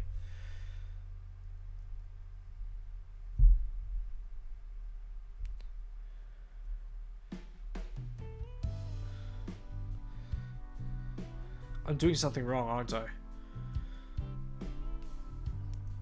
Okay, there we go. I think. Are we back? Yep. I built it backwards. So it should be this and this. There we go. That's the leg straightened up. So I've got one.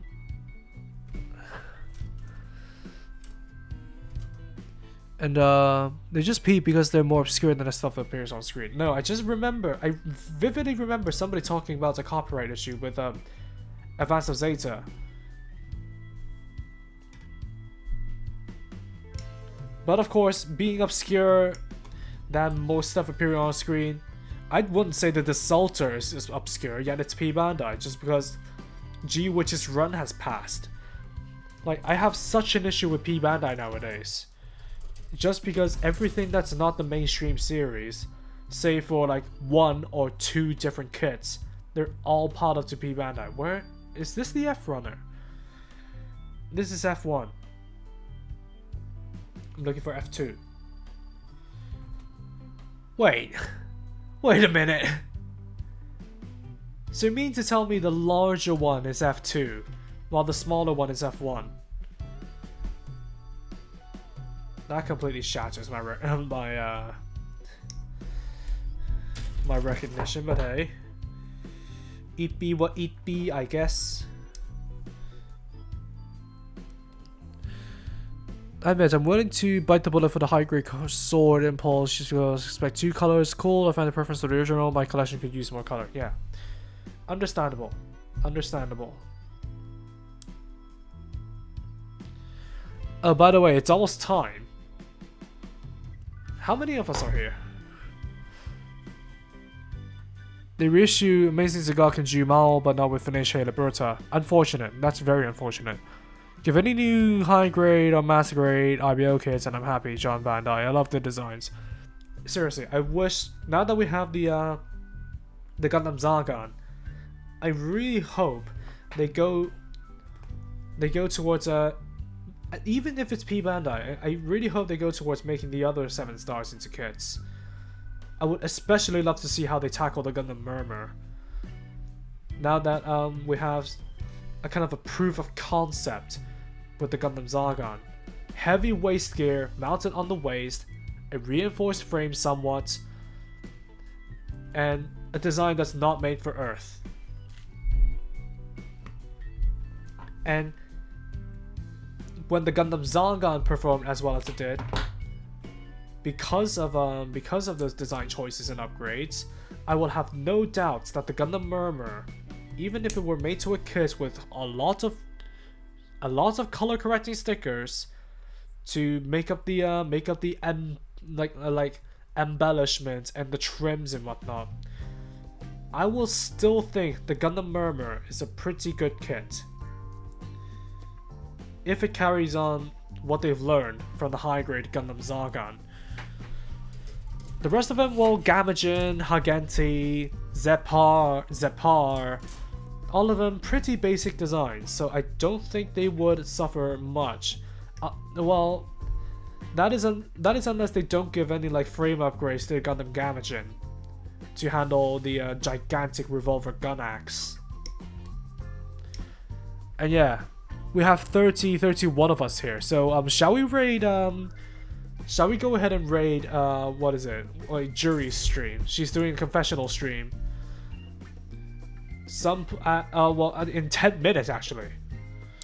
She's doing the gunpla confessional, so Sister Jury is gonna hear all of us out.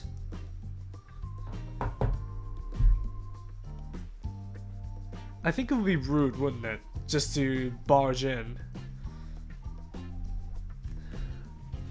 Not unless she's here listening in.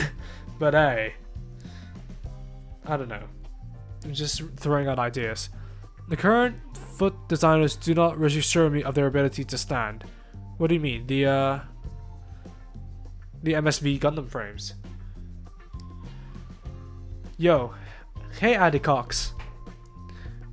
Is it Addy or Adel? I can't see. Yeah, my myopia is that bad, yeah. I will.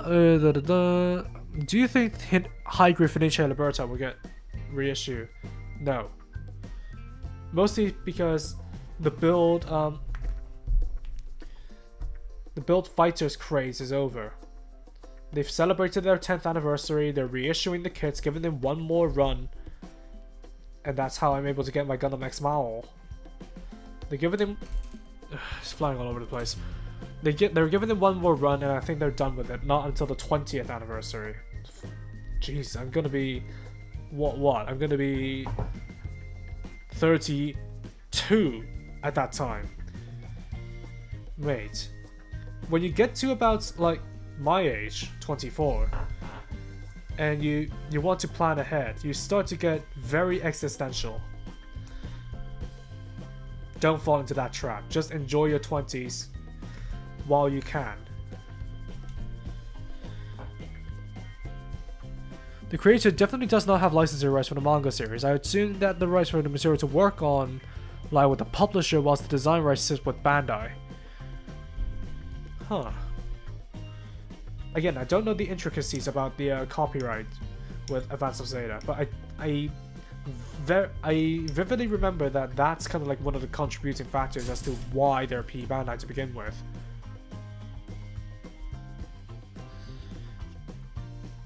Though that's quite some time ago since I've heard it, so I could be wrong. I mean, they're only just making the TR1 Hazel custom with the Icarus unit, and trust me, I don't know if I care. I don't know if I care for another TR1 variant, but I'm not gonna give myself conditions as to whether or not to review it. I mean, I barely cared about the Reben Wolf.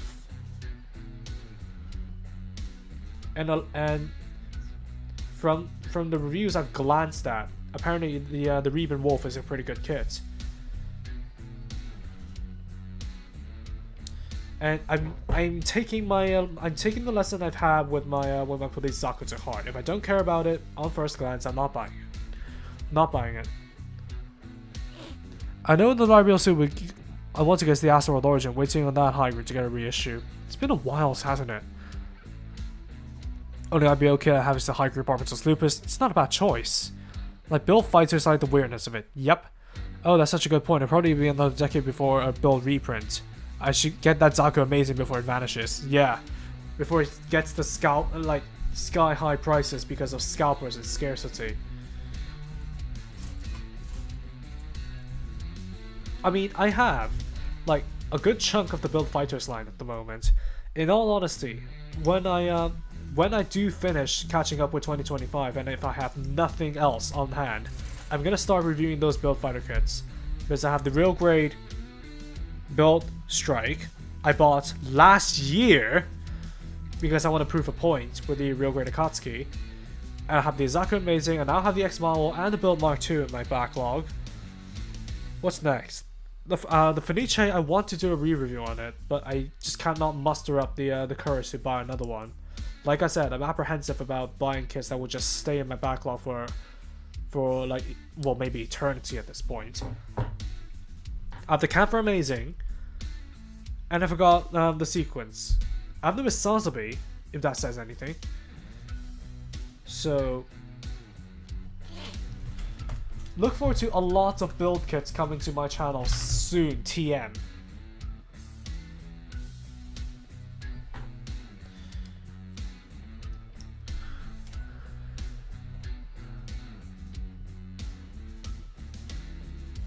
If you're ever curious about it, you know you can just ask Rommel about it. That's my point. Look at anything AOZ, my brain just ditch. Yeah. Hey D-Rec, I'm not gonna delay it. I'm gonna get out the best, like the top 10 kits of 2025 as soon as I can. But obviously at the moment, because our weather is gonna be freezer temperatures, I'm not gonna be able to do any kits that needs like a major rework in paint.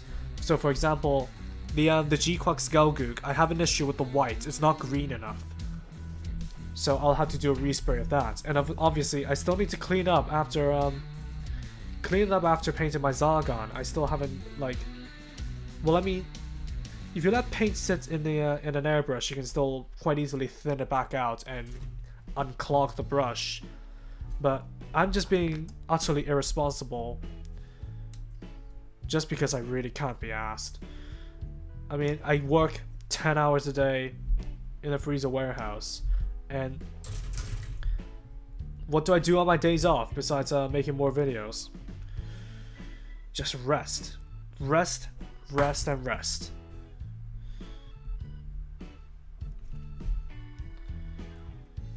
So I would just like to enjoy myself until the New Year's, and obviously I will have to clear it out, before the weather gets like below 0. So that's something to add onto my to-do list.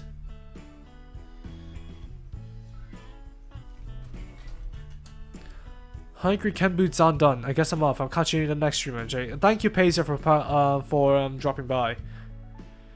There are some build kits that interest me, but most of them really don't grab my attention. I guess I only have like a special affinity with build just because I grew up with it. Like, sure, I entered the hobby through Gundam Age, but Gundam Build Fighters is where I really started to get into the hobby. Hi MJ, I just want you to know that your quick and concise video format is great. Thank you, Alex. Having a job, a hobby, and a life is time taxing. Yeah, definitely, Derek. That's why I'm trying to at least take my time.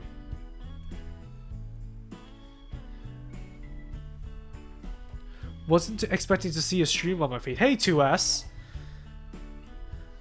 By the way, it's time. Are we gonna be raiding Jury, or should we leave her to her saintly duties? Sister Jury.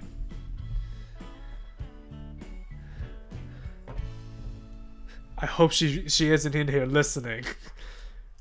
Like, knowing that I'm probably gonna raid her in a bit. I got the airbrush for Christmas and a learning curve for sure. That thing ejected primer on me that's clocked 4 times. Well, primer is a bit of a tricky thing with airbrushes. I don't know why, but primer clogs up airbrushes far easier compared to regular like lacquer paint. But regardless, like if you're using the Mr. Hobby thinner, the Mr. Hobby primers, then the leveling thinner would be able to thin it out. You just need a couple of washes for it to be able to be completely cleared out, and so you don't have your so you don't have stained paint, is what I was trying to say before my tongue started to twist up. Yeah, you need a bigger nozzle for primer. Yeah, I should buy a can for Amazing since I got my. Yeah, you should definitely get the can for Amazing. That one I will have to repaint because the blue is far too dark. But if you like the menacing feeling of the dark blue, then save it. Like I've been talking to Jury about my production sequence, and I'm like, yes, painting for me takes about like 3 to 14 hours, but nobody needs to go that far for a single video. I'm just the idiot here. Kind of. I'll be back eventually, but I can't really right now. Oh, 2S, you're talking about videos, huh? Juju won't be live to 30 minutes or so. Yeah, fair enough. I just kind of have this mental image of Jury just starting her streams right about now, actually. 11:30 where I am. So I haven't really kept up to date about her confessional stream, but I'll leave her to her sisterly duties if that's what's required. And I'm probably gonna go ahead and grab a drink if I'm honest, because my throat is starting to dry up. And I have jumped ahead again and completely lost track. Great!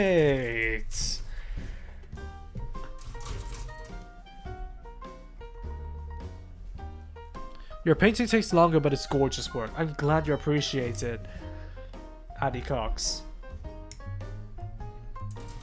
I need to get the high grade after war Gundam Max to go my DX at some point. Still wish man I would make a freaking Leopard. The Build Fighters Leopard Da Vinci was objective. Funny pun doesn't count. No, the Leopard Da Vinci doesn't count, especially because it is far oversized. Because it stands at about the same height as the Granddaddy, if not a little bit taller even, when it's supposed to be standard 90s Gundam size, which is about 16 to 17 meters 1:1 scale. So the Leopard Da Vinci, no, that's definitely shunned out the window for me. I like it. just because it can't go full DACA, but no. If it's gonna be fitting into my Gundam X collection, it better be Gundam X sized. Just saying. It's said to be to the top of the hour. I'm gonna barge into her stream like Funtime Foxy then. I wish I had my voice changer now. God, I wish I had my voice changer because I was like, I don't know why I had like such an obsession with Five Nights at Freddy's recently. So if I had my voice changer and I had the megaphone effect, like, it seems you couldn't make it to my show, so I brought the show to you. Shows are on the hour, not a moment later, not a minute earlier, or something like that. I was playing around with the voice changer before I even left for the UK, and it's like every single time I got the megaphone effect, just like a performance was demanded of me, and now I have delivered. Encore! Why are we dragging Five Nights at Freddy's into this? I think that's fair. My kids are probably 10 hours in painting. Don't start with me. Don't start with me, Neon. I'm going far too far for just a mere review. Mere minutes worth of footage. And trust me, painting the Gundam Zagan wasn't a good experience. Dark paint, they frost up very easily in single-digit temperatures, and when I was putting it back together just to see how it looks, a lot of the paint chipped. So I had to, even though minor, I still had to go back every single time, pack my kit up, go back to the garage, spray it a little bit, wait for it to dry, and then apply the panel lining over it. It's a very bothersome and very tedious process to just go back and forth between my room and the garage just to have a squirt of paint put back onto where it chipped. It's such a bothersome process, and especially because I need to make sure to keep the kit warm while it is drying. Top coating it is a massive bother as well, just because if you guys don't know, matte top coats that dries in too cold of conditions, they can frost up as well. So you have to go through with another layer, make sure you're in a room that is like warm enough, and then pray to God that your extra layer will activate the previous layer and make them warm up again. It's a massive bother.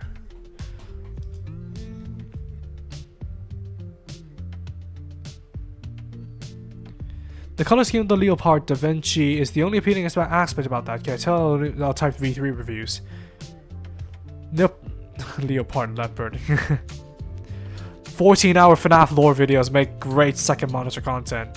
I've never played the games, so I know every single one of them in detail. Oh my god. I grew up with Five Nights at Freddy's, discussing it every single time while I was at school. MJ, how do you feel about Earth Hunt? Personally, I was disappointed because I can't make an AMV of the movie because the movie has so little content, mostly just game cutscenes. Actually, I'm gonna end the poll right now. We have 37 votes. 86% of the people consented to me talking about it. So, I'm gonna go ahead, okay? I'm gonna go ahead. So, the Earth Hunt movie. Wait. Oh, so we have the, why do we have the introductory panel right here? It's just for formatting issues, and it made me feel like I was on the wrong section, but whatever. So the Earth Hunt movie strictly speaking, it takes place before the ending of episode 12, part 2. So when they got back to the Radonitsa colony and chilling, and then Coronel Kosa is delivering her diary because she had like a tablet here with diary entries. So she was delivering the movie through her diary entries, and that's why I said it's a not entirely. This is the F runner. Yes, this is the F runner. It's not an entirely reliable narrator, and that's kind of like the way they're trying to pass it off, because a lot of the details of the game and the side characters are completely cut out. Because granted, putting it in that perspective explains away like how we don't know much more about the Dan clan, or how we don't know much about the Rako pirates, or even Cyclops Mayor and the Omden Colony Company. So that's how they're passing it off, and I really don't like that, because if you're talking about this being a compilation movie, granted, it does hit the mark for being a compilation movie, but think about it. 24 episodes worth of anime. We have the original Gundam, which split its 40-something episodes into 3 movies, and the same thing happened with Zeta Gundam. And then on the other side of the spectrum, we also have G-Reco, which compiled all 25 of its episodes into 5 different movies. So the more you think about it, the more it doesn't make sense, because even if you cut out the game, like the gameplay aspects, you still have at least 23 episodes worth of movies of anime to compile into merely 1 hour. You're not going to be able to do that while preserving the character development.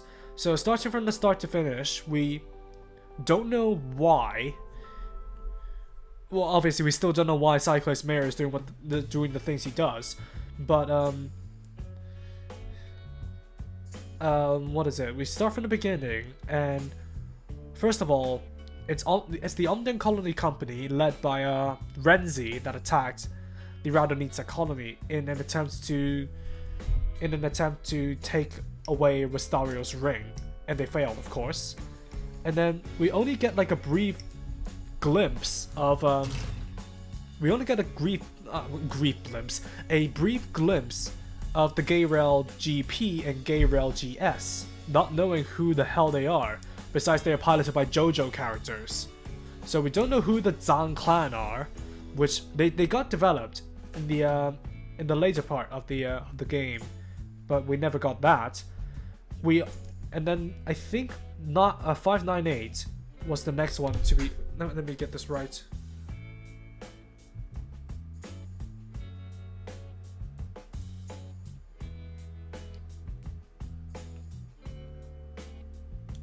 .598 was the next to be introduced, and because he worked for the Dawn of Fold,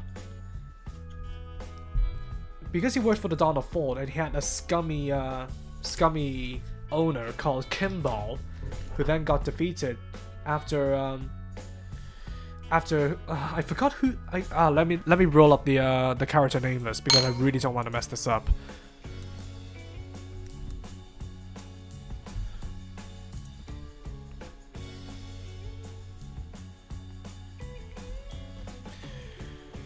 Earth Hunt. Oh, Palstai. I think it's Palstai Kosa, who was initially who was 598's guide. Palstai Kosa exposed the human debris, among which was Catcher Inoshi. So she exposed it to 598, who then decides to betray Kimball and ultimately defeated him with Sario's help, and then they became rivals. And because they saved the human debris aboard Kimball's ship, Catcher Inoshi decides to sneak aboard Wistario's ship, just because she doesn't want to be handed into Gatahorn. Reasons of which you may already know, but it will be explained in a bit. We don't get as much detail as that in the movie, because it's coming from Coronel's perspective. And then as far as I remember, after we met 598, and then his passion for establishing foundlings as the next Tekkadan was reignited. We then get introduced to, I think, Mendo Kozo Mendo. No, we didn't. We then get reintroduced to the Omden Colony Company, who then went to the the Falk Falk family's point of interest, which is where Cyclades decided to activate the defense system and leave Cyclades, Andy, and Beto to die.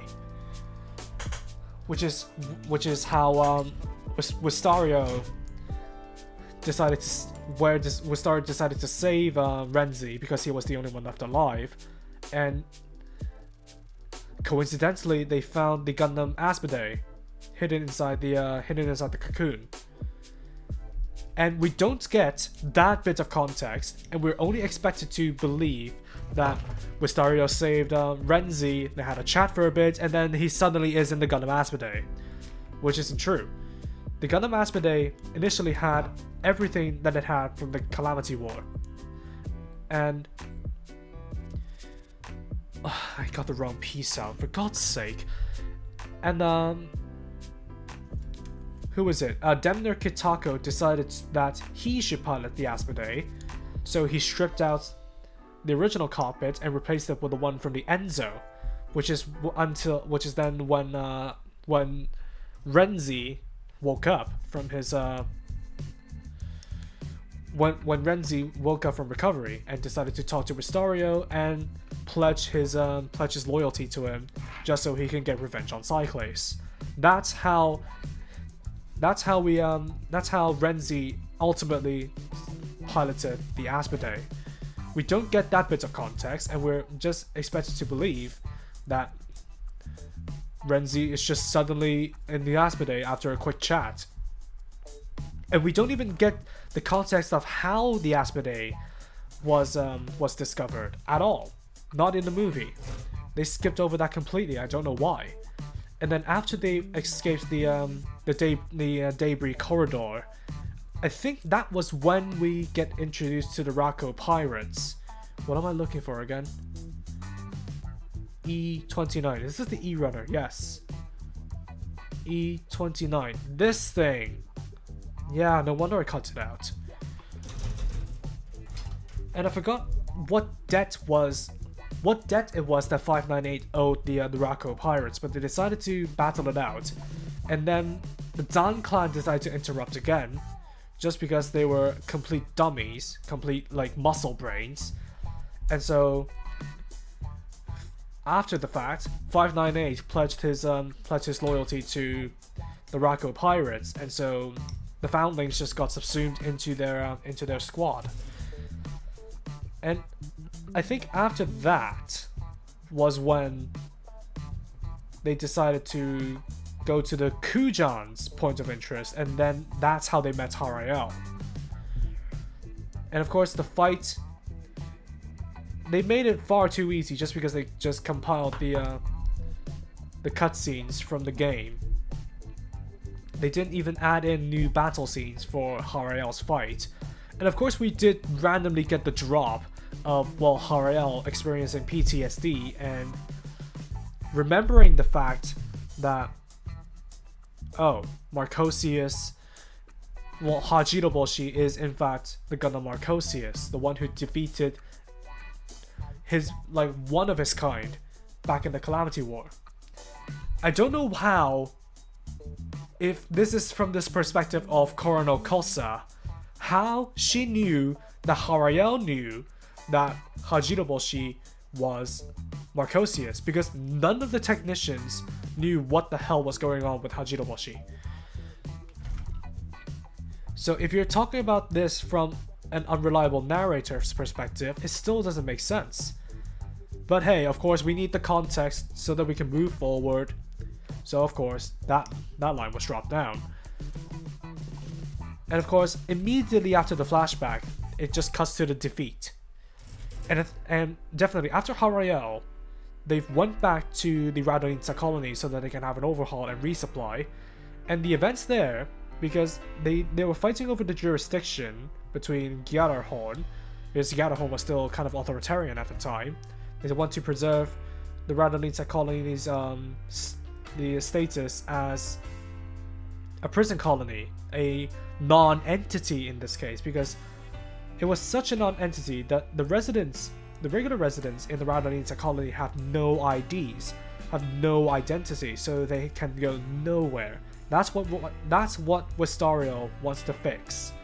I think they divulged at least that, but they skipped over the whole fight over the jurisdiction, and they immediately cut towards I think they may have a few battle scenes here and there. I don't remember the movie too much, but they immediately cut to Itsurugi talking to Wistario at the table after apprehending who the heck was it? Bradley. They apprehended Bradley, but they didn't display that battle in its entirety at all. So they just cut to the scene where Itsurugi was talking to Wistario at the table. And I think from there, the story splits apart. Because, well, not split apart in a lore sense, but more like we have multiple episodes to focus on different subplots. So I think the Zhang clan got their development first, and they have some, as far as I remember, they have some family issues. Because their father wants them to win the Earth Hunt. And I forgot, like, there is some brotherly conflict in there, and some typical overly dramatic brotherly bonding things when Aiko decided to leave Rome. Zan, the older brother. What am I looking for? E28. It just looks so weird as from the side profile. But anyways, overly dramatic brotherly things, and then the I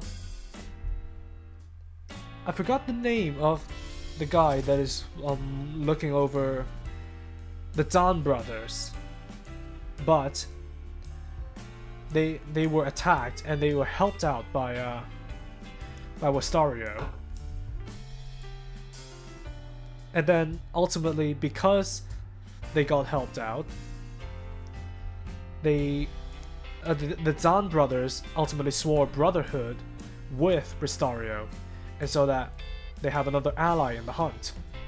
That was never brought up in the movie, unfortunately. What am I must be doing something wrong, aren't I? And then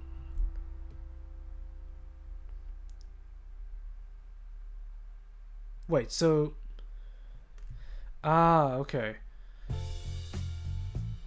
I'll catch up with chat. Sounds like a clip show episode for a TV show we never got. Yeah, unfortunately so. Freddy Fazbear is my favorite Gundam frame. Oh, what am I doing here? Okay, so I should flip these up first, because there's a narrow part that may allow the part to slide down. Let me catch up on chat. Glamrock Freddy basically has a cockpit. Yeah, essentially, yeah. So this slides onto the narrow section and maybe pegs into the top.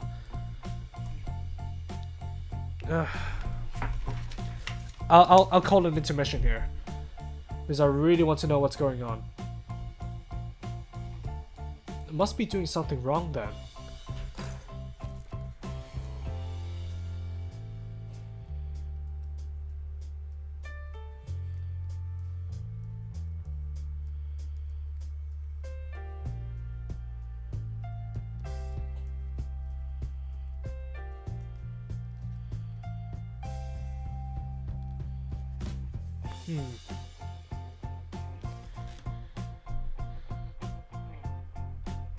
I can't figure it out, so I'll have to go at this calmly and collectively.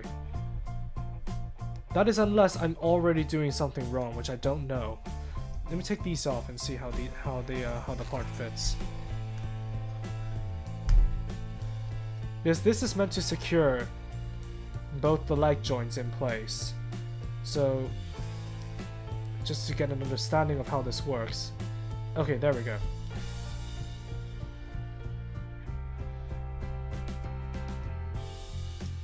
So these go on like not like this. Like this.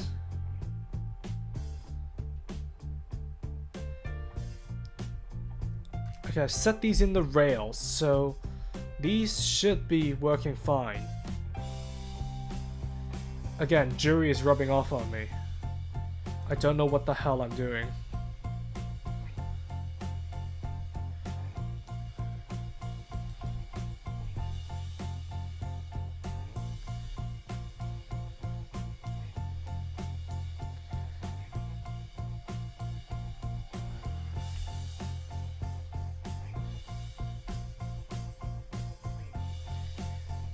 Almost got it. I almost got it. There we go. Finally. Jeez. Anyways, I'm gonna catch up. Then some power Zorga. This is Balloon Boy I'm up against. The mental image could be on par with the running meme Rage of Dust is often used for. Oh, that meme. I like the clash of two random franchises. Hatena, are you really expecting me to review the Uma Musume kits? Man, there's such a good story in Earth if they, you know, produce it like an actual movie. I want to build Master Grade, No, I haven't built the Master Grade Quanta. Yeah, J Yappa, yeah, it's definitely been a while. Who messaged me on Discord?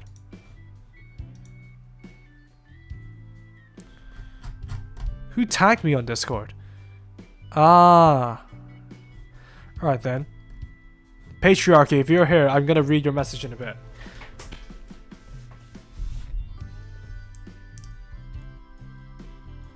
I've messed things up, haven't I? Where was I? Okay, I finished talking about the Zan clan. So we move on to where is it that we move on to? I think after the Zan clan, we move on to the split path between Wistario and 598, because Wistario went off to look for what the heck is this? Because Wistario went off to look for some ideas to implement into his ideal country. That's a double joint. Nice.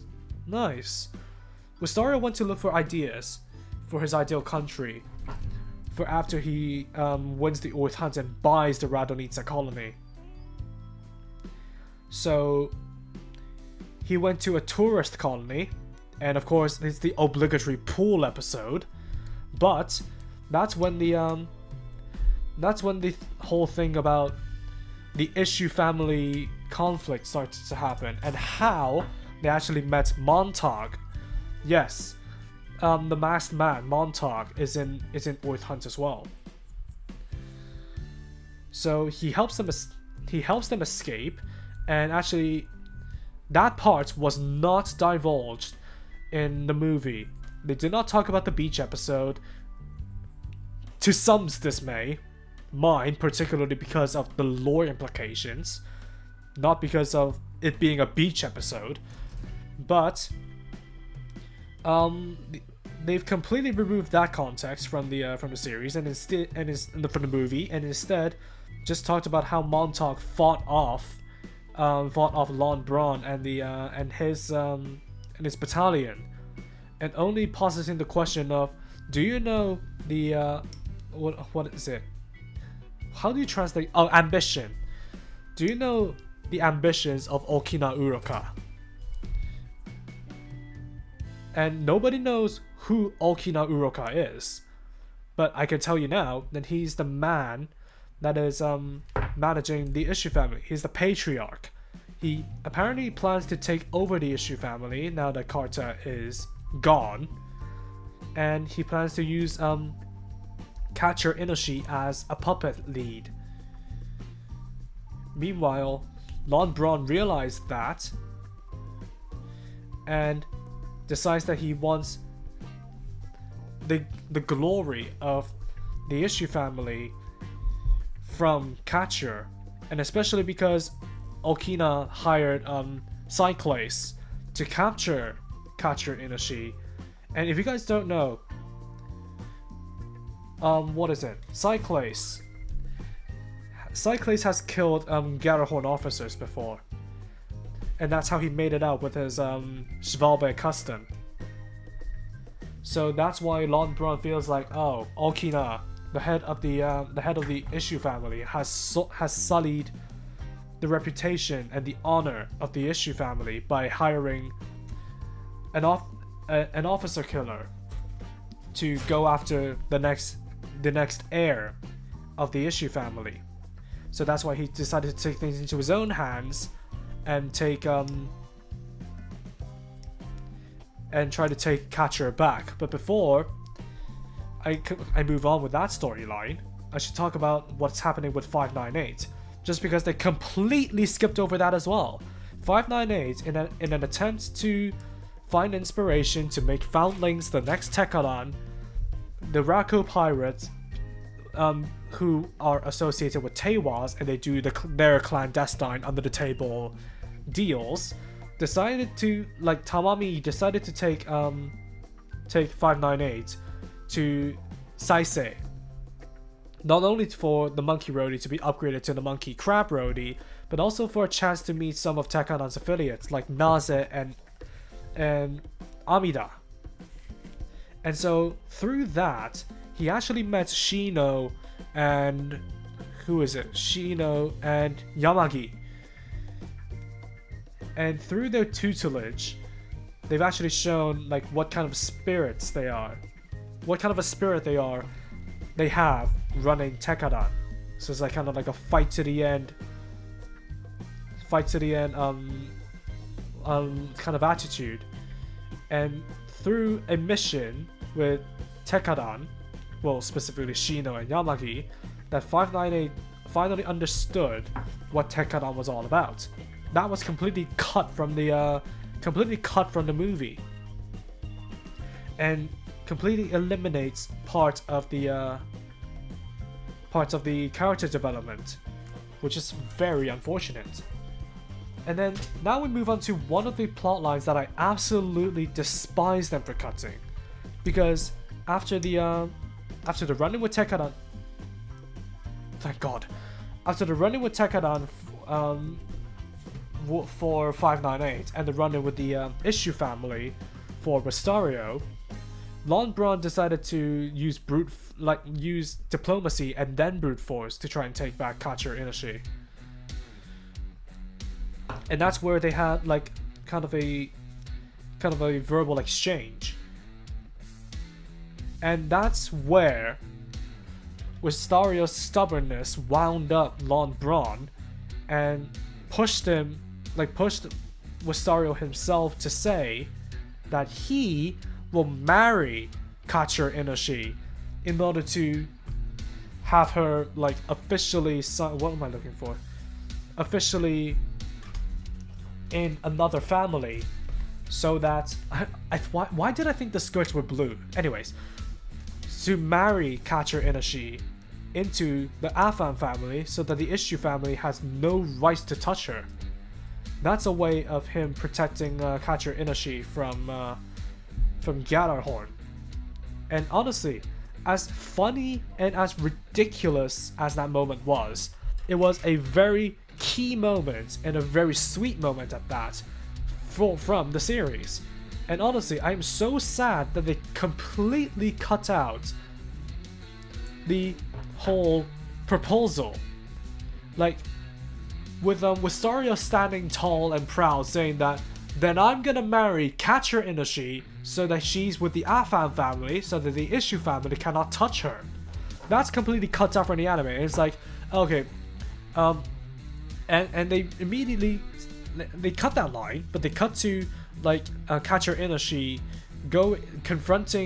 stepping in between the Hachiroboshi and the Grace Ritter, Lon Braun's Grace Ritter, and pulling out her knife, holding up to her throat so that nobody does anything drastic, and saying, "It's my turn to protect you. That's what family is for, right?" It's like, you're missing a whole big chunk of context there, mates. You're missing a chunk of context saying like Wistario Afam is gonna marry Catcher Inoshi, and now you're saying like the whole family thing while you're blushing with butterflies in your stomach? Like, come on, mates.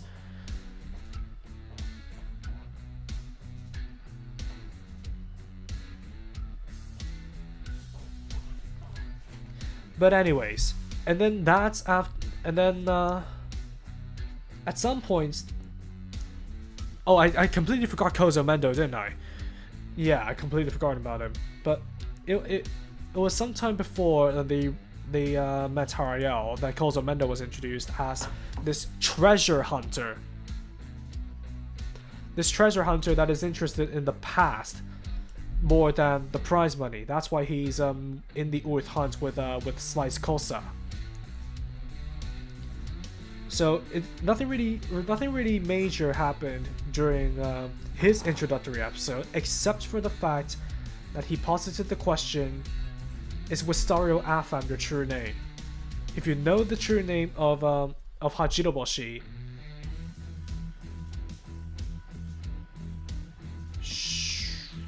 if you know the true name of Hajiroboshi, you may not be able to say the way you are. But at some points they have reconvened and went. No, that's out of sequence. And I think after the Zan clan and after all that stuff, we focused on the Omden Colony Company and Cyclase Mayor's backstory. So Cyclase Mayor, as far as I remember, now I do remember that he has some ties with Kozo Mendo. I forgot what specific kind of ties, but he does have ties. And he has a vendetta against the Farid family because as far as I remember, his guardians were talking with Garahorn about something, and then I think they got murdered or something like that and implicated the Farid family for it. I don't remember. I need to watch those episodes again. And that's my point exactly. Before I talk about Earth Hunt in a more professional manner, I must watch all the episodes. And that's how we, oh, for God's sake. And that's how we got, that's how Cyclase got to where he is today. And thinking that power is everything and that he needs power to achieve his true freedom. And that's why he's using brute force to take all the rings of the Earth Hunt so that he can have the rights to all of them on his own and win the prize money and earn his true freedom. So now we have an understandable backstory from Cyclase's point of view. It doesn't excuse how he betrayed Renzi de Briscoe. It doesn't excuse how he completely annihilated all of his troops from the Omden Colony Company before devoting himself to helping Okina Uruka and the Issue family. But we have an understandable backstory, and so we can somewhat sympathize with his motivations. So that's gonna be completely cut out from the movie. And so we have a villain that, and so if you're a first timer looking into seeing the Earth Hunt movie, you'll have a villain you don't care about, a plot you cannot follow, and you'll have side characters you don't know why they have any sort of like backstory or allegiance, why they're devoting themselves to helping Wistario Afam in the end. Because that kind of plot point, because that plot point kind of comes back in the end when the crew set course for Ratatoskr. Because Lon Braun wants to go to Ratatoskr just so that he can obtain the Gundam Zargon and use its symbolism to deter the Issue family from capturing Catcher Inoshi, because he has her so-called quote-unquote sacred permission to pilot the Gundam Zargon, just because Catcher Inoshi is, unsurprisingly, an illegitimate child of the Issue family. So he went to Ratatoskr for that. Cyclase went to Ratatoskr under Okina Uruka's orders. And Wistario just chased after them with Mendo and the Foundlings in tow. And so they have a little bit of a scuffle, and the Zagan and Hajiraboshi fought each other over the significance of Kacher Inoshi to themselves. Meanwhile, the Gundam Aspidate with Renji Dablisco went in search for Cyclist Mayor in order for him to take his revenge. That's all well and good.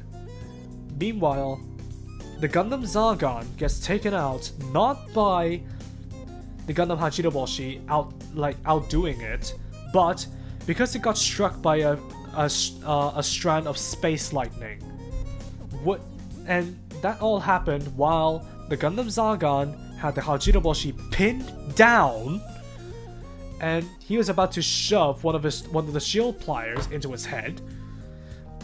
But somehow Wistario survives, and it's explained away by 598 saving him at the last moment, even though we saw that at least the cross mace was completely struck by the lightning, and the Hajiraboshi escaped with the cross mace unscathed, by the way, while the Gundam Zagan is burnt to a crisp. And after that, we go to the Mabaya fight, because apparently Batch Kosa, one of the two guides that were under Cyclist Mayor,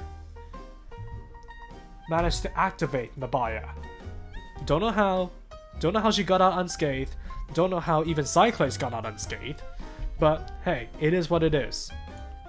And so we move on to the Mabaya fight, which is the main fight they're trying to sell this movie on, because they did the most reanimation, the most recontextualizing of the fight. With this fight in the game, it took up an entire episode worth of content. So what they had to do was they started off with Mendo telling the crew, which is the Aspidate, the Monkey Crab Roadie, and the Gundam Hajiraboshi, to take out its container. And so they successfully did, but not without I think they took up the container before reinforcements arrived, I think, but I don't know. I don't remember. But anyways, they took up the container, and at some points before or after, Tamami came into the picture. So the Rako pirates made it, and Tamami mentioned that it was because 598 had been contacting the Rako pirates and telling them to come to Ratatoskr to help out. That was cut out from the movie's fight, and I'll explain that in a bit. So they cut that out from the movie fight, but it's been given full context in the game, and so they had to take out each of its limbs, so each of its wings, after they took out the container, and the Aspidate and the Monkey Crab Roadie had to go back and resupply, but they were in a pinch because they were short on men, and that's when the Zan clan finally made their appearance in the fight. And first questions are, how did those JoJo characters know Wistario was here? But it gave some world building as to the scale of the Issue family dispute, because even the Zan clan heard about the Issue family dispute and thought that Wistario was in danger, so they went in search for him. And at some point during the trip, they may have pinged onto Wistario's ship, so they know exactly where to go. And that's how they explained their appearance in the final fight. That's been completely cut out from the movie as well. But with the gay rails holding the line, Aspidate and the Monkey Crab Roadie were able to resupply, and then all of them rejoined the fight when only the torso of Mabaya was left over. So all of them managed to finish off Mabaya, and then we reconverged between the movie and the game. So I'm gonna talk about the movie fight now. The Mabaya fight, to be honest, really well animated in some parts, and I especially like how kind of sort of menacing Mabaya looked, even though its base design, especially with the freaking PS2 model they used for the game, was it looked so innocuous, but the way the fight went was completely changed. It was shortened for one because they had a couple of brushes here and there with the plumas and the beams of Mabaya, only for them to struggle and for Tamami to enter the picture in the Hakugo. And she threw one of the plumas into the container of Mabaya and shot a few rockets there. That stopped it a bit, and then the Zan brothers immediately came into the picture and drilled right through the container and disabled it. And that's how we have the container destroyed in the movie, which completely downplays the danger factor of mobile armors in Iron-Blooded Orphans, even more so than the game did. Because I vividly remember that Mabaya was one of the toughest enemies to fight in the game. But anyways, after that, Mabaya decided to strike the team with all 6 of his tails, disabling everybody except the Hachiroboshi. And so Marcosius decides to overcome the dissociative identity disorder of the machine again. And granted, the movie did show how hard it was to pilot a full throttle Gundam frame without the Alea Vignana system. But the fight ended way too quickly because none of the limbs were destroyed. All Hachiroboshi needed to do was to dodge those 6 tails, sit on the mobile armor, and drive the crossmaze through the head of Mabaya. And when all of that is happening, Cyclase Mayor is just lamenting over the fact that, oh, not even the power of a mobile armor is enough to grant him true freedom. And it's like, come on, mate. But even though the fight ended quite quickly, the movie did add a bit of context to Cyclase's actions, and here is the lower body done. The movie did add a bit of context to Cyclase Mayor's actions, because ultimately it was revealed that he did salvage the Gundam Zagan.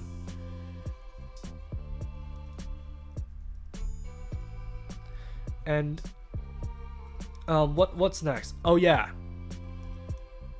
Wistario managed to save Catcher Inoshi despite her launch being struck by lightning. And I've seen people saying that, oh, Flay will be crying in heaven right now. And I would absolutely agree.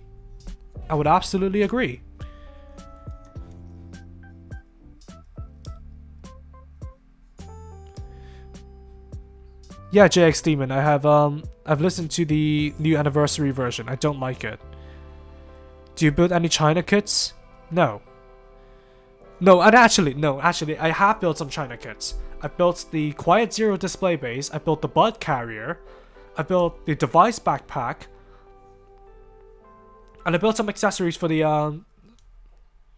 FF New as well. What else? I do have the Gym Spartans in my backlog, and I do have the Alcade Pink 2.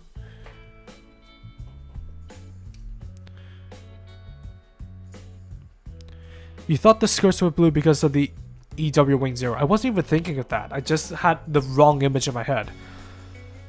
I want a Calamity War anime or at least a manga novel. Yeah. Same. But I prefer to keep it mysterious, if I'm honest.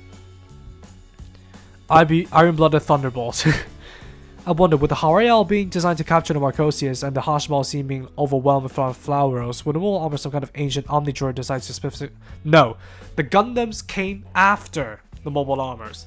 I don't know who created the mobile armors, it was never explained, but the mobile armors decided to massacre humanity. That's why they created the mobile suits. So, here's the timeline of Iron-Blooded Orphans. The mobile armors decide to wreak havoc among humanity. Well, wreak havoc upon humanity, my bad. And that's how Gadahorn was formed. Akinika Kairu decided that, oh, we need demons to counter these angels, so that the mobile suits were made and the 72 Gundam frames were made. So a mobile armor is not an antithesis to a mobile suit. The mobile armors came before the mobile suits. If anything, the 72 Gundam frames are the antithesis to the mobile armors. So if anything, it only demonstrates like how mobile armors actually have a sort of mind in them. I know we're building the wing right now, but it kind of devolved into being an IBO stream with me just talking about how like unwatchable the movie is. By the way, is Jury streaming yet?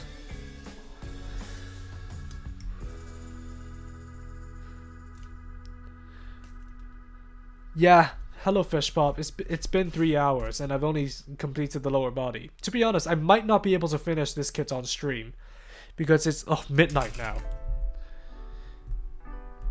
So I think I'm gonna stop at the torso and then leave it off. And actually, I'm gonna make a poll.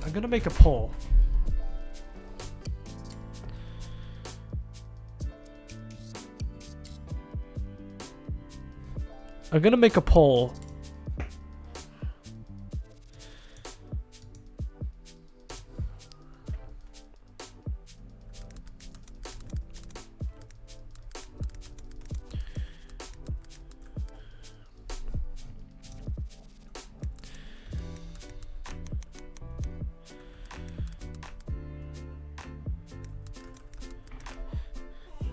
There we go.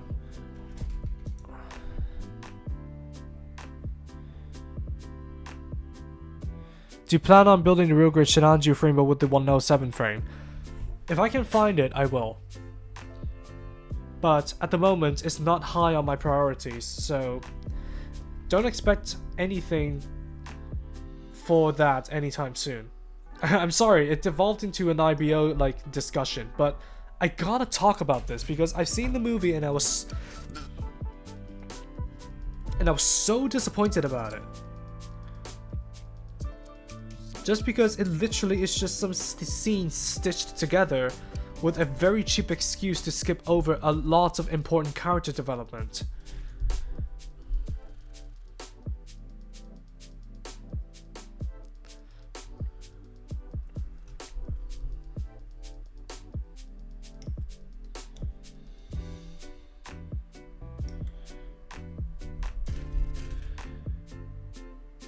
Speaking of Gundam, man, am I glad to get the EX Lupus Rex in G-Gen Eternal, and it's a beast to use as it should be. I mean, it's so good that it slows down my phone, so that's a testament as to how good it actually is in game. Man, if you really want to know more about the story of Earth Hunt, it's best you get a translator tool ready because the English sub, English sub guy for Earth Hunt's Trafalgar Log has completely wiped the channel off YouTube. So we no longer have the English subs for the game cutscenes.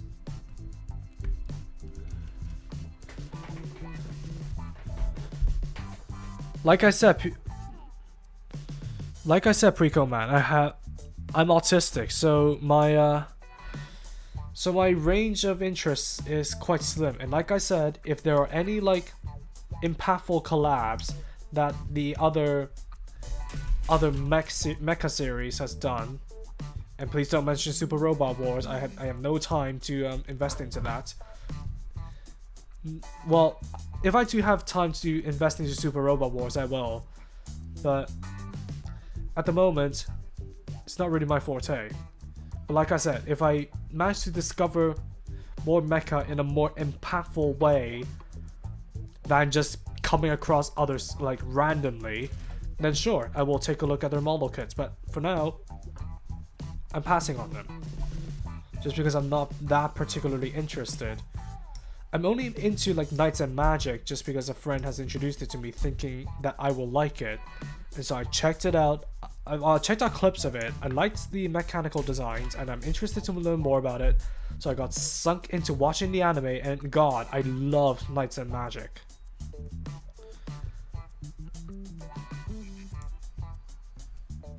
So, if it's any way like that I'm introduced to other mecha series like Macross or Voltoms or even, hell, Evangelion, then sure, I will check out their model kits and I'll see what they're all about.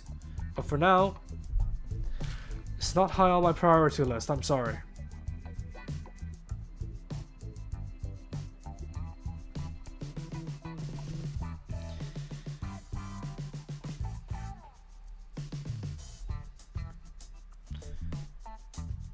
I must have done something wrong.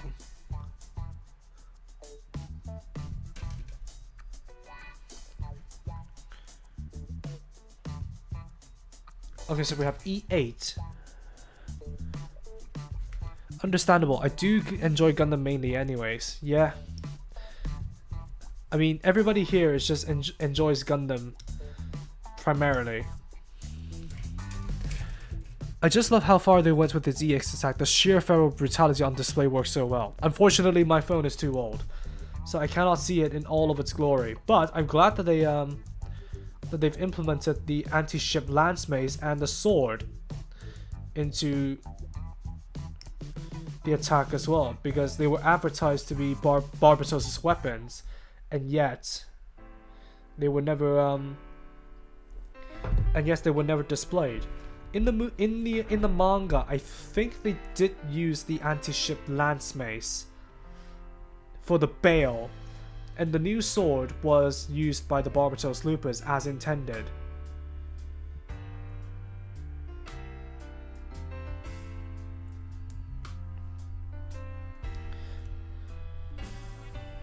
But it was just unfortunate that anime watchers would miss out a lot of cool weapons and different depictions of the fights, the battles that went on in season 2.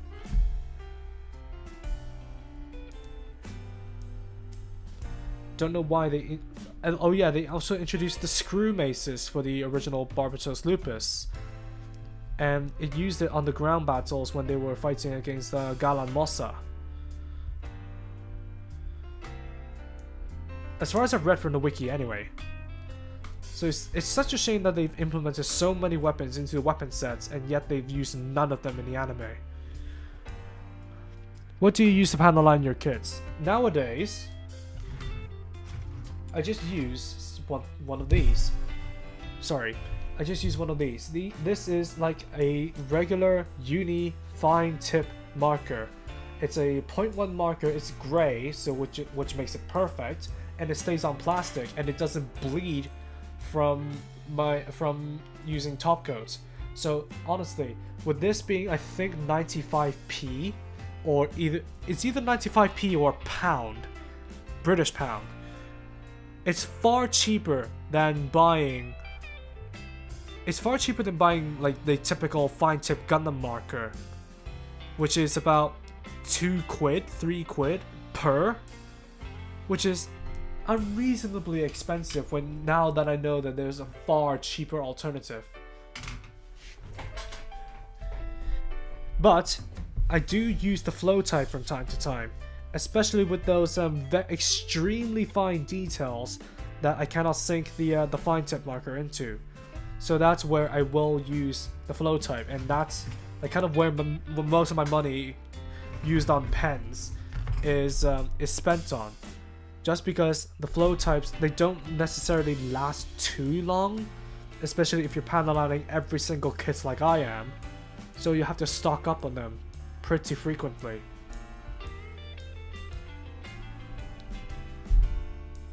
I'm a little bit too scared to use the Atomiya panel liner, just because I don't want to have like a big splotch of paint that I need to clean up afterwards, and it will look even messier than when it's not cleaned up. But at some points, maybe I'll have the courage to try it out. Where does this go? Number 1, flip up the joint. Number 2, I think the slot's in here or something. I don't know.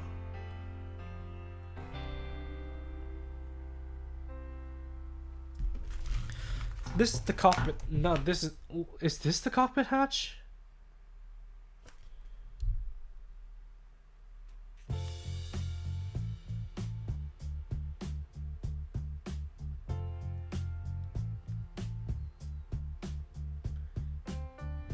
That must be. I'm gonna cut out the other pieces while I think about it, because apparently you need to hold the cockpit hat, whatever this is, in place while you sandwich the abs into place. I'm sorry, I'm not that familiar with the Wing Zero. I've watched Wing all the way through, and I was mentally asleep for half of it. To top it all off, it's been like 4 years since I've seen Wing. I don't know if it's a hot take to say that Wing is boring, because it definitely did not resonate with me as hard as it did with some of the American audience that I have. So hold it here while assembling. At least I'll get this piece to lock it into place, if anything.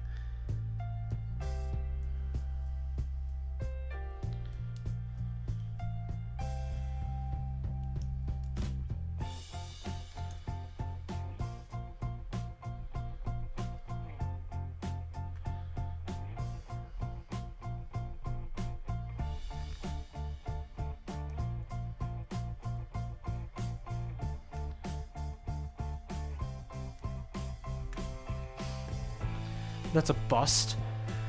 They added the Barbatos throwing the resin-laced corpse at the enemies. That's cool as heck. True Barbatos.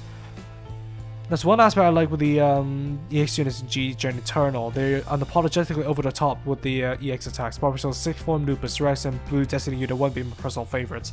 I haven't seen the Barbatos 6th Form and the Blue Destiny Unit 1, but I bet they're cool. By the way, with the recent guaranteed UR pulls, I've locked in a pull where I got both the Build Strike Full Package EX, and the Astaroth Renascimento EX. I'm locking that in because both of them I don't have, and I did try to pull for them when they were first fresh on the market.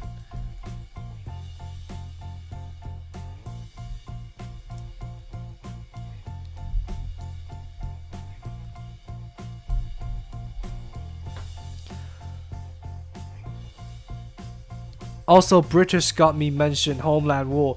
I live in England now, so I'm glad to be part of you guys. What do you mean hold that thing down when... What? Am I not understanding this correctly or something? Like, look at this. Look at this. Hold here while you're assembling. You insert it there. It looks as though it has its joints, but it doesn't.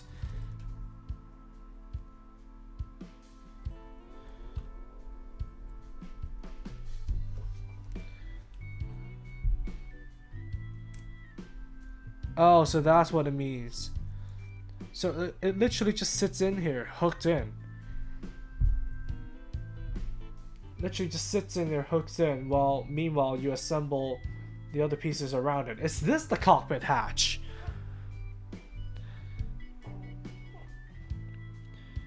Might get the real grade Wing Zero next year as the first kit to build in 2026. You definitely should. I think this is probably going to be one of the first reviews in 2026, depending on how quick I work. Random question: where do you get your gunpla? I usually get them from HLJ if I can get the pre-orders down quickly enough. But if not, I have a source called RCJAZ, which is a Hong Kong source, and I patronized them a couple of times, and they're pretty quick with their deliveries, and especially because they use the mailing system, especially with Hong Kong Speed Post. If you get your order processed on Monday, you usually get your orders on Thursday or Friday, if not the next Monday. So it's pretty quick. And for the rarer stuff, I usually go to Baiyi, if not Surugaya. Surugaya I haven't used for over a year at this point, and I don't plan on going back, not unless I have something that I cannot find on Baiyi. And as much as it is a trite thing to say, yes, Baiyi is definitely a pretty good place if you can stomach the prices for some of the rarer kits. I did mention earlier I got my Gundam Greep and Gundam's 7th Gundam from Baiyi. And I'm just waiting. Actually, I might stay up until 2 because I'm on a Baiyi auction. And there's like, how many hours? There's like 2 hours left for the high-grade Geminis O2 land expansion. So I really want to make sure that I win this because I'm buying all of these to create an original gimmick they have created for using parts of the Gundam Greep on the original Geminis Unit 1. So I began to watch, weighing when I can, but I only managed 8 episodes so far. Is it because of time or is it because it's boring? Hello, I'm semi-new to Gundams, built a few, but I was curious, do you suggest coating the gunpla before using liner markers or that's preference situation? The ideal situation is to gloss coat your kit and then do the panel lining. Especially if you painted it, just so that just so whatever you've done underneath has a layer protection and that the flow type can flow better. But if you're a casual, you can definitely go in with the flow type and go in with some alcohol to clean up any spillage, or just use the fine tip marker and get into the gaps. So it depends on really like how hard and how far you're trying to go with your panel lining. But like I said, if you're a casual, then you can just simply go in with a marker and clean up any spillage using rubbing it off with your fingers or using hand sanitizer or something like that. It's pretty easy to get into. It doesn't matter if you don't have a steady hand. Hell, not even I have a steady hand, and I panel like a good dozen of kits. I panel like at least over 100, man, at this point. And mistakes are easy to fix. Mistakes are very easy to fix with you when it comes to panel lining, so don't worry about it. So long as you select the correct approach, then you'll be good. Just either don't handle your kit much after you've done so, or spray a layer of top coat onto it to protect your work. So either it be a flat top coat, a matte top coat, or even some situations a gloss top coat. You'll definitely have to protect your work underneath if you want to preserve it, because I've never experienced that situation myself, but I could imagine that it would be a painful experience to have your hard work rub off. I have nothing else profound to say, just because I'm trying to figure out. Oh, I got the wrong piece again. What was this supposed to be? This is definitely for the chest. Nah, I'll cross that bridge when I get there. It's either for the chest or for the backpack. I suppose it's probably for the backpack. I'll cross that bridge when I get there.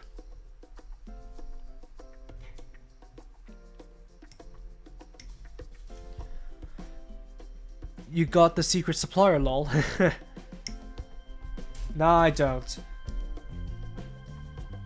If only I have like a brand deal or something, or like some, I don't know, like partnership with a store.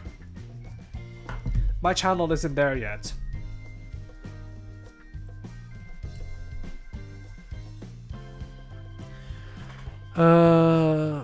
Nice. I've only locked in the X-Force Impulse and I haven't a good pulse yet. There's repeats of units I have, mostly UC units. What, the Lesigne?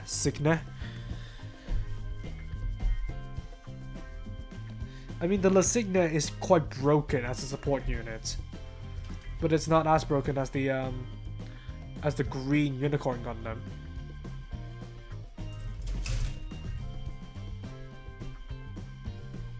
I don't even know if I'm pronouncing it right because it's not English. I know it means the swan.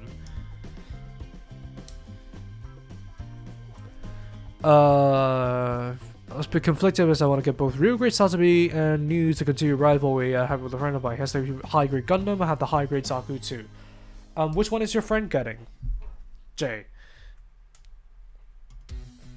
because both the Sazabi and the new are quite decent kits. I revisited the new through the FF, and honestly, it was a very good kit. The original fin funnels, yeah, they can degrade. Like the clips can go loose after some time, but once you first build it, it's pretty decent. The Sazabi, it's a hunk of a brick. I've heard that it has some infamous issues with, like, what, its shoulders or something like that, but I didn't experience it with my copy. I do want to go back to experiencing the real great Sazabi with my experience through the FF version, but it's just far too expensive to justify it sitting in my backlog. But then again, God knows when they're gonna go out of print.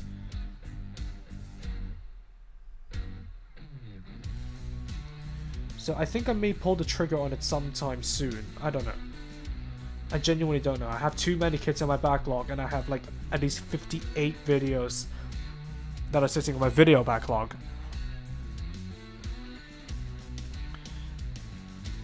He did what with his gem? What was I talking about? Sorry, remind me, Dirac. Looked on my shelf, realized I have 2 obsessions with Zeta, Wave Rider, and Venom from Marvel. Mate, isn't that every weeb's obsession? Biomechanical stuff. That's why people love the Gundam Xerius so much. By the way, I really want to get to the Gundam Xerius, and since it only requires some little itty bitty bits of painting, I may get to it as soon as 2026 hits. But at the moment, I'm gonna finish the chest, go to bed, and I'm gonna finish the Gundam Barbatos Lupus video tomorrow morning before work. So and I think that would wrap up my my year, because I'm definitely not gonna be able to get a video out from on the 31st, just on the 31st.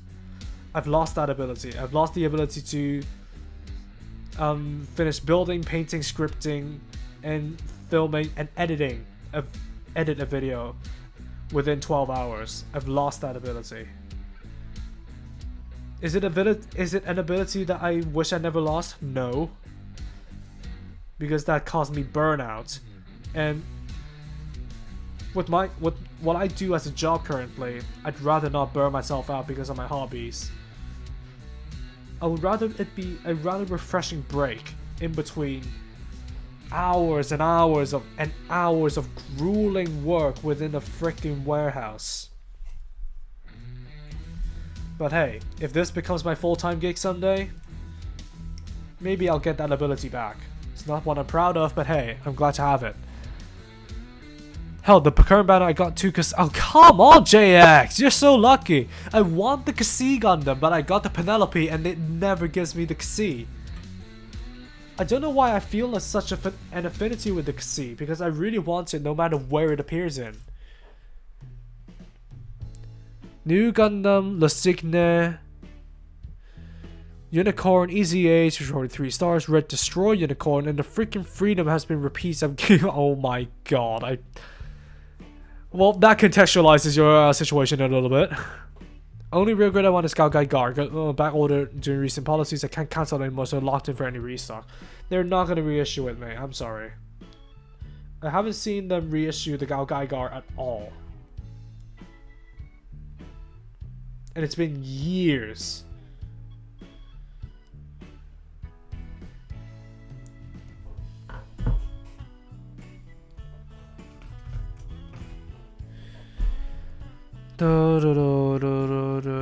Railway Sazabi Mono to make it able to move after finding out that it's very easy to mod. Isn't the Sazabi's Mono able to move as it is? I forgot. It's been so long since I've handled the Sazabi. I still have it. It belongs to my dad, so I'm planning to set up a display for him in the living room.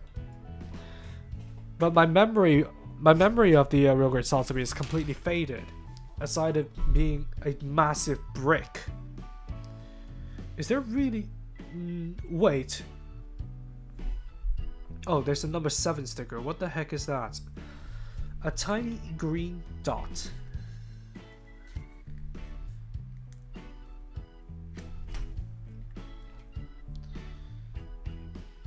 A tiny green dot for the search eye. And then that gets overlaid with the frame and another frame and ultimately the clear green piece. Noted.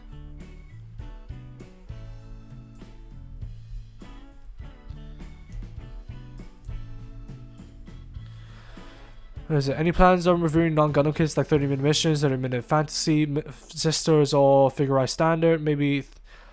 Nexus. I have plans to review at least the Armored Core kits. I still want to get to that. Nobody has gone to Open Faith yet, but I want to review those. I have some third-party kits, like I mentioned earlier.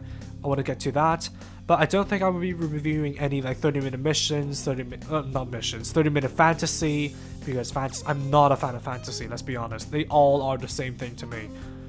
I'm not going to be reviewing any 30-minute sisters, just because it's not my thing. Maybe if I can manage to muster up the courage to find all 4 of the Kisoku band members, I will review some 30-minute preference. But hey, I don't know. Addycox, I don't like Doritos. I don't like them. If I could, I would have given you the second C Gundam. I would have. G-Gen RNG just keeps giving me UC units when I want the AU and UR units. Oh my god. I tried pulling for the Aspar from Nascimento, the Build Strike. I want to pull for the God, but it just doesn't want to give me the God Gundam. And now I'm trying to pull for the C, and it gives me Jack Doodly. Absolutely nothing. I'm holding up the A1 unit, the A1 runner. What am I looking for? A15. What is A15? Oh, it's green. No wonder.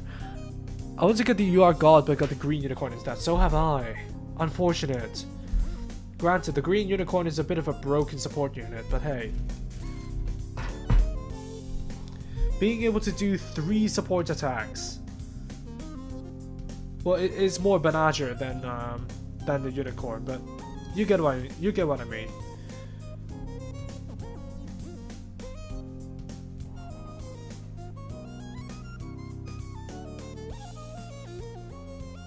Oh, this is for the vents. No wonder. I'm completely losing my mind over this. Yeah. This build is definitely making me question whether or not I should do the Avalanche XCL on stream. Maybe I'll do it off stream just to make it easier for myself. I'm turning British, aren't I? If you want, I can turn a bit of Scottish if you like. This kid is not for the faint-hearted. It's a very bad Scottish accent, but I don't care.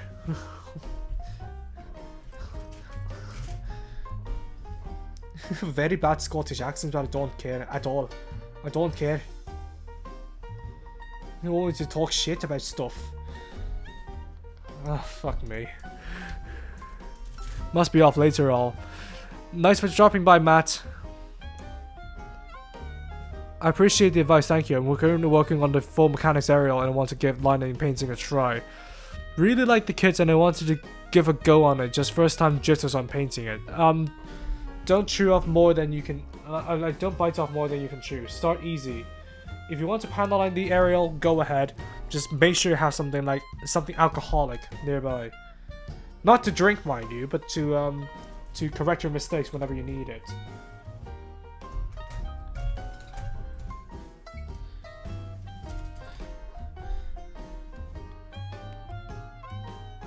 That's 9. Your dad builds Gundam, my dad just disappears. No, my dad doesn't build Gundam. Not anymore. He got me into the hobby, but he can't be bothered to build anymore.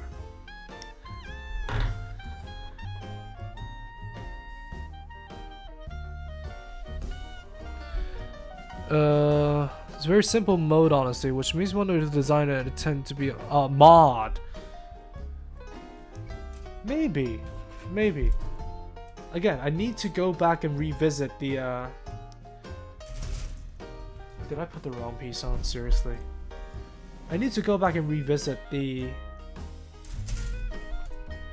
Sazabi in some way. Maybe I will pull the trigger on the FF Sazabi, even if it sits on my backlog.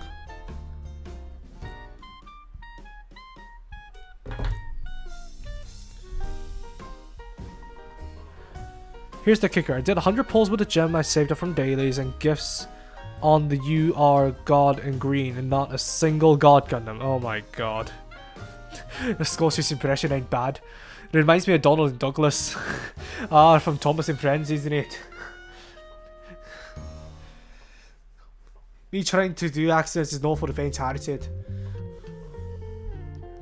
Those two twins, completely Scottish. Fuck. The moment I turn British, I swear a lot. I mean, honestly, I'm trying to cut down on my swearing. I swear far too much at work as well already as it is. And I'm not trying to get me or my guests demonetized. Like I said, I'm getting back into streaming just to have a feel for it, but it seems like I might need a swear jar.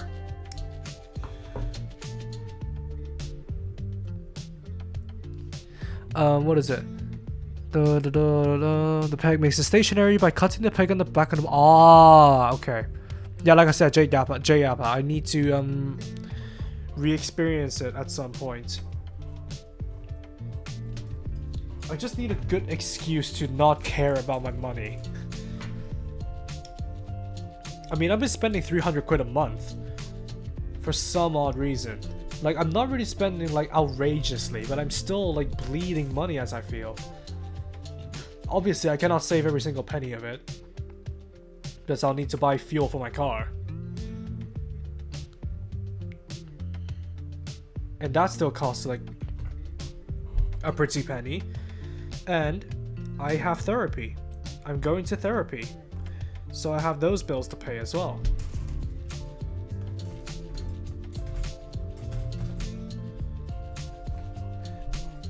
I don't know if it's just the saver mindset, but yeah. I like unscripted MJ, you comical. If only I could manage to implement some of these jokes into my reviews. Like, there's no point in what I have for my reviews, like where I can completely go broken Scottish. I wish I could do that. Just go completely off the hook. Go completely off the hook, drink some iron brew while I'm at it. I wish I could do that. Although, I can do quite a good pirate's voice, so maybe I'll do that for at least a small part of the Crossbone Gundam review. And since I also have a third-party Billy, which is the bird drone, I may do it for that as well. Obviously, I'm not going back to doing unscripted videos anytime soon. No way. Because if I'm doing something serious like this, I want to be organized. So this is a part of another reason why I want to do streams with you guys, because I can just go completely off the hook without excessive swearing and just, I don't know, just talk about random stuff and just, I don't know, go and hinge, I suppose. Donald and Douglas, the Scottish twins, and Thomas and Friends. Yep, my G-Gen Eternal RGs were in the 10 to 50 pulls on a banner. Usually end up with a UR repeat or whatever you see here. It is. Meanwhile, I get absolutely nothing from G-Gen Eternal.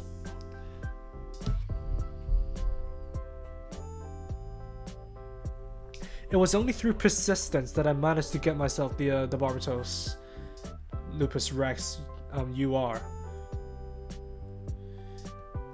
And ultimately, it's through sheer chance that I've even gotten as many URs as I have. And I've managed to get the Striker Custom, but that's just because I exchanged for it. My luck with my limited time in the game, pretty bad. And especially because I'm doing like this stuff right now. As a Brit, swearing is like breathing. You need to do it. Hey. I do it in the workplace all the time.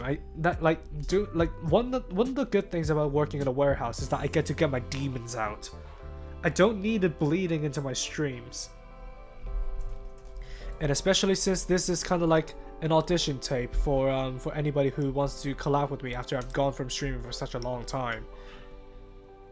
I would like to keep it down, just so I respect the house rules. I'm awful with accents, but it helps me to have, I think they call control phases to help get into the accent. Jimmy Carr has a routine about such phases, but the specific examples escape me. Oh my god,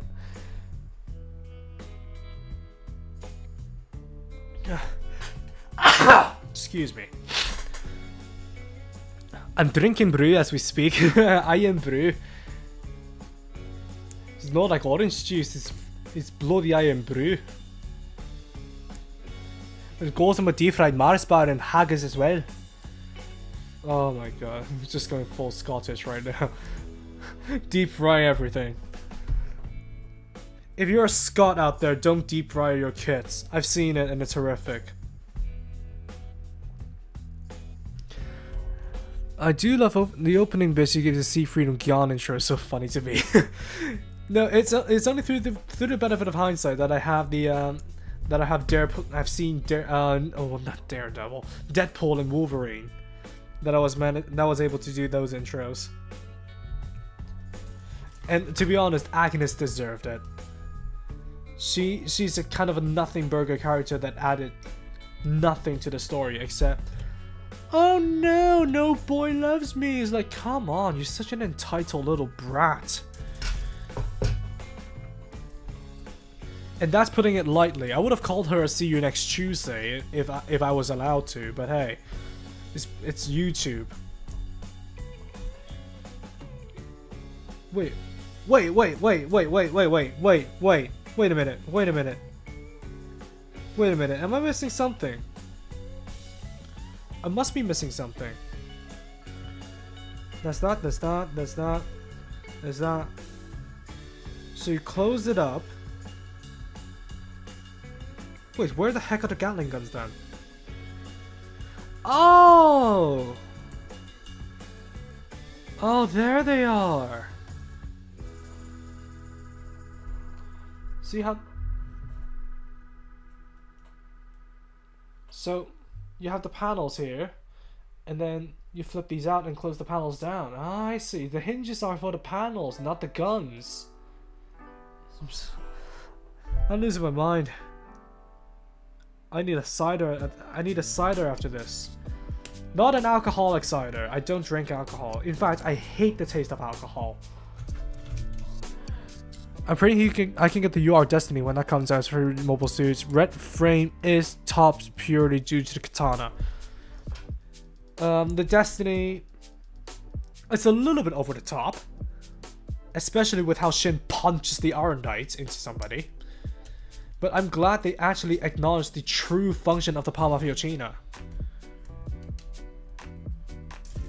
And it's such like candy to my eyes to see that the palm cannons were being used as cannons. Surprise, surprise, you use a gun to shoot. You don't stab with a gun. You don't put it up to somebody's heart and pull the trigger. You just pull the trigger and hope somebody dies with a shot.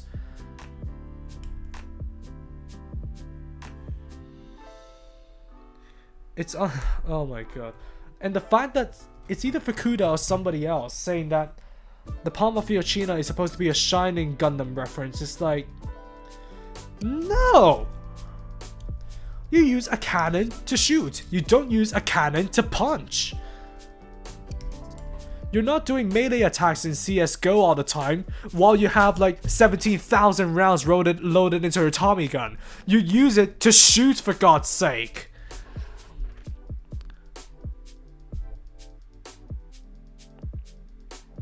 I'm not even Scottish, but I do like the accents thanks to our fandom of IDW Autobot skits. Is it overly stereotypical like the movies like depicting like black culture, or is it just for fun? Because I do my accents for fun.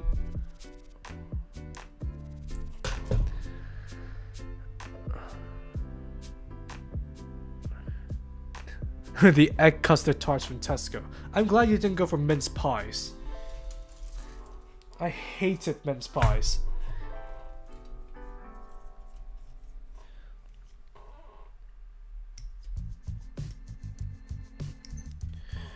To be frank, when World War II existed, Thomas the Tank Engine. Fair enough. Thomas, the lore video based on the OG Railway series book by Rev. Wilbur Audrey. And that's where I got super interested in Thomas lore, which is very funny. Funny enough, I actually grew up with Thomas the Tank Engine, specifically the model series and the original Hit era before they introduced full-on CGI and cringe writing. I miss the days. I miss the days when actual shows were about the craftsmanship instead of like commercialization, pushing products, capitalism and whatnot. I think the Thomas models were all sold to like different collectors at this point.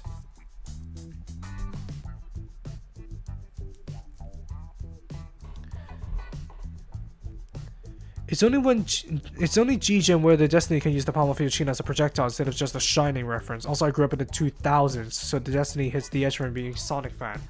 I don't know what the Destiny has anything to do with Sonic, but hey, at least the Destiny UR is scratching different itches for us, and I'm all the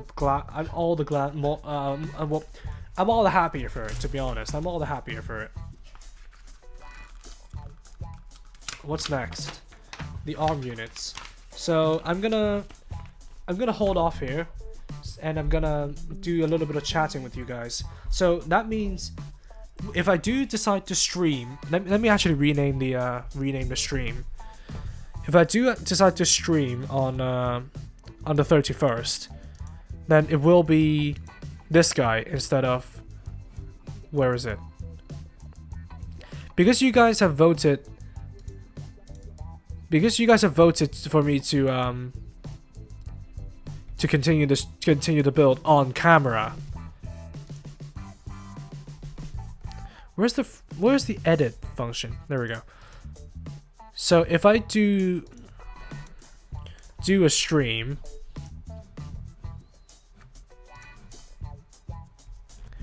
on the 31st, I will be finishing off the Wing Zero instead of doing the Alclay Pink 2. So I'm gonna be reading off the comments and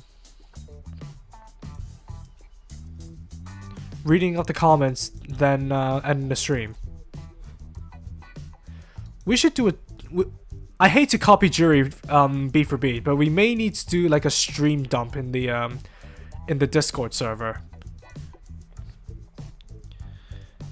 I'm having war flashbacks from the Transformers 2 robots voiced by SpongeBob's actor. Yep. Miss Thomas went to talk down to the kids, so when it was made, it was so good. Yeah, so do I. It was only G-Gen when the cool mobile suit got piloted by an unlikable character, not the first time. My analogy was right.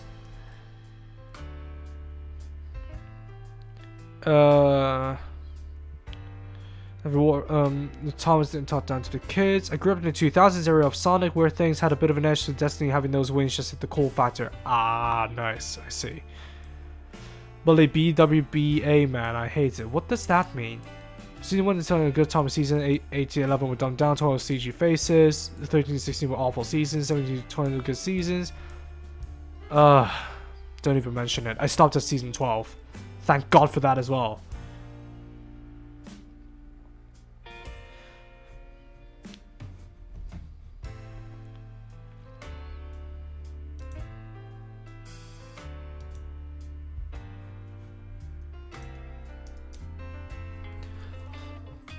But just to recap on the build, we've made some good progress so far.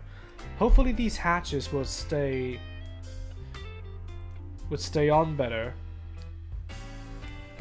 once the backpack is introduced. But at least they've got like the metal build mechanic without having the hatches fall down, and having the Gatlings function as intended, which is very nice. I still think this panel is like something like misaligned or something. I must have missed out something. I definitely missed out something. I'm gonna fix that off camera so that I don't embarrass myself while I progress along the build. But hey, I'm tired. I have a reason to be, okay? But I'm gonna check chat, and if there's no further topics, I'll just end off the stream. Hey Pato, you're a little bit late, aren't you? But anyways, I'm gonna go ahead and raid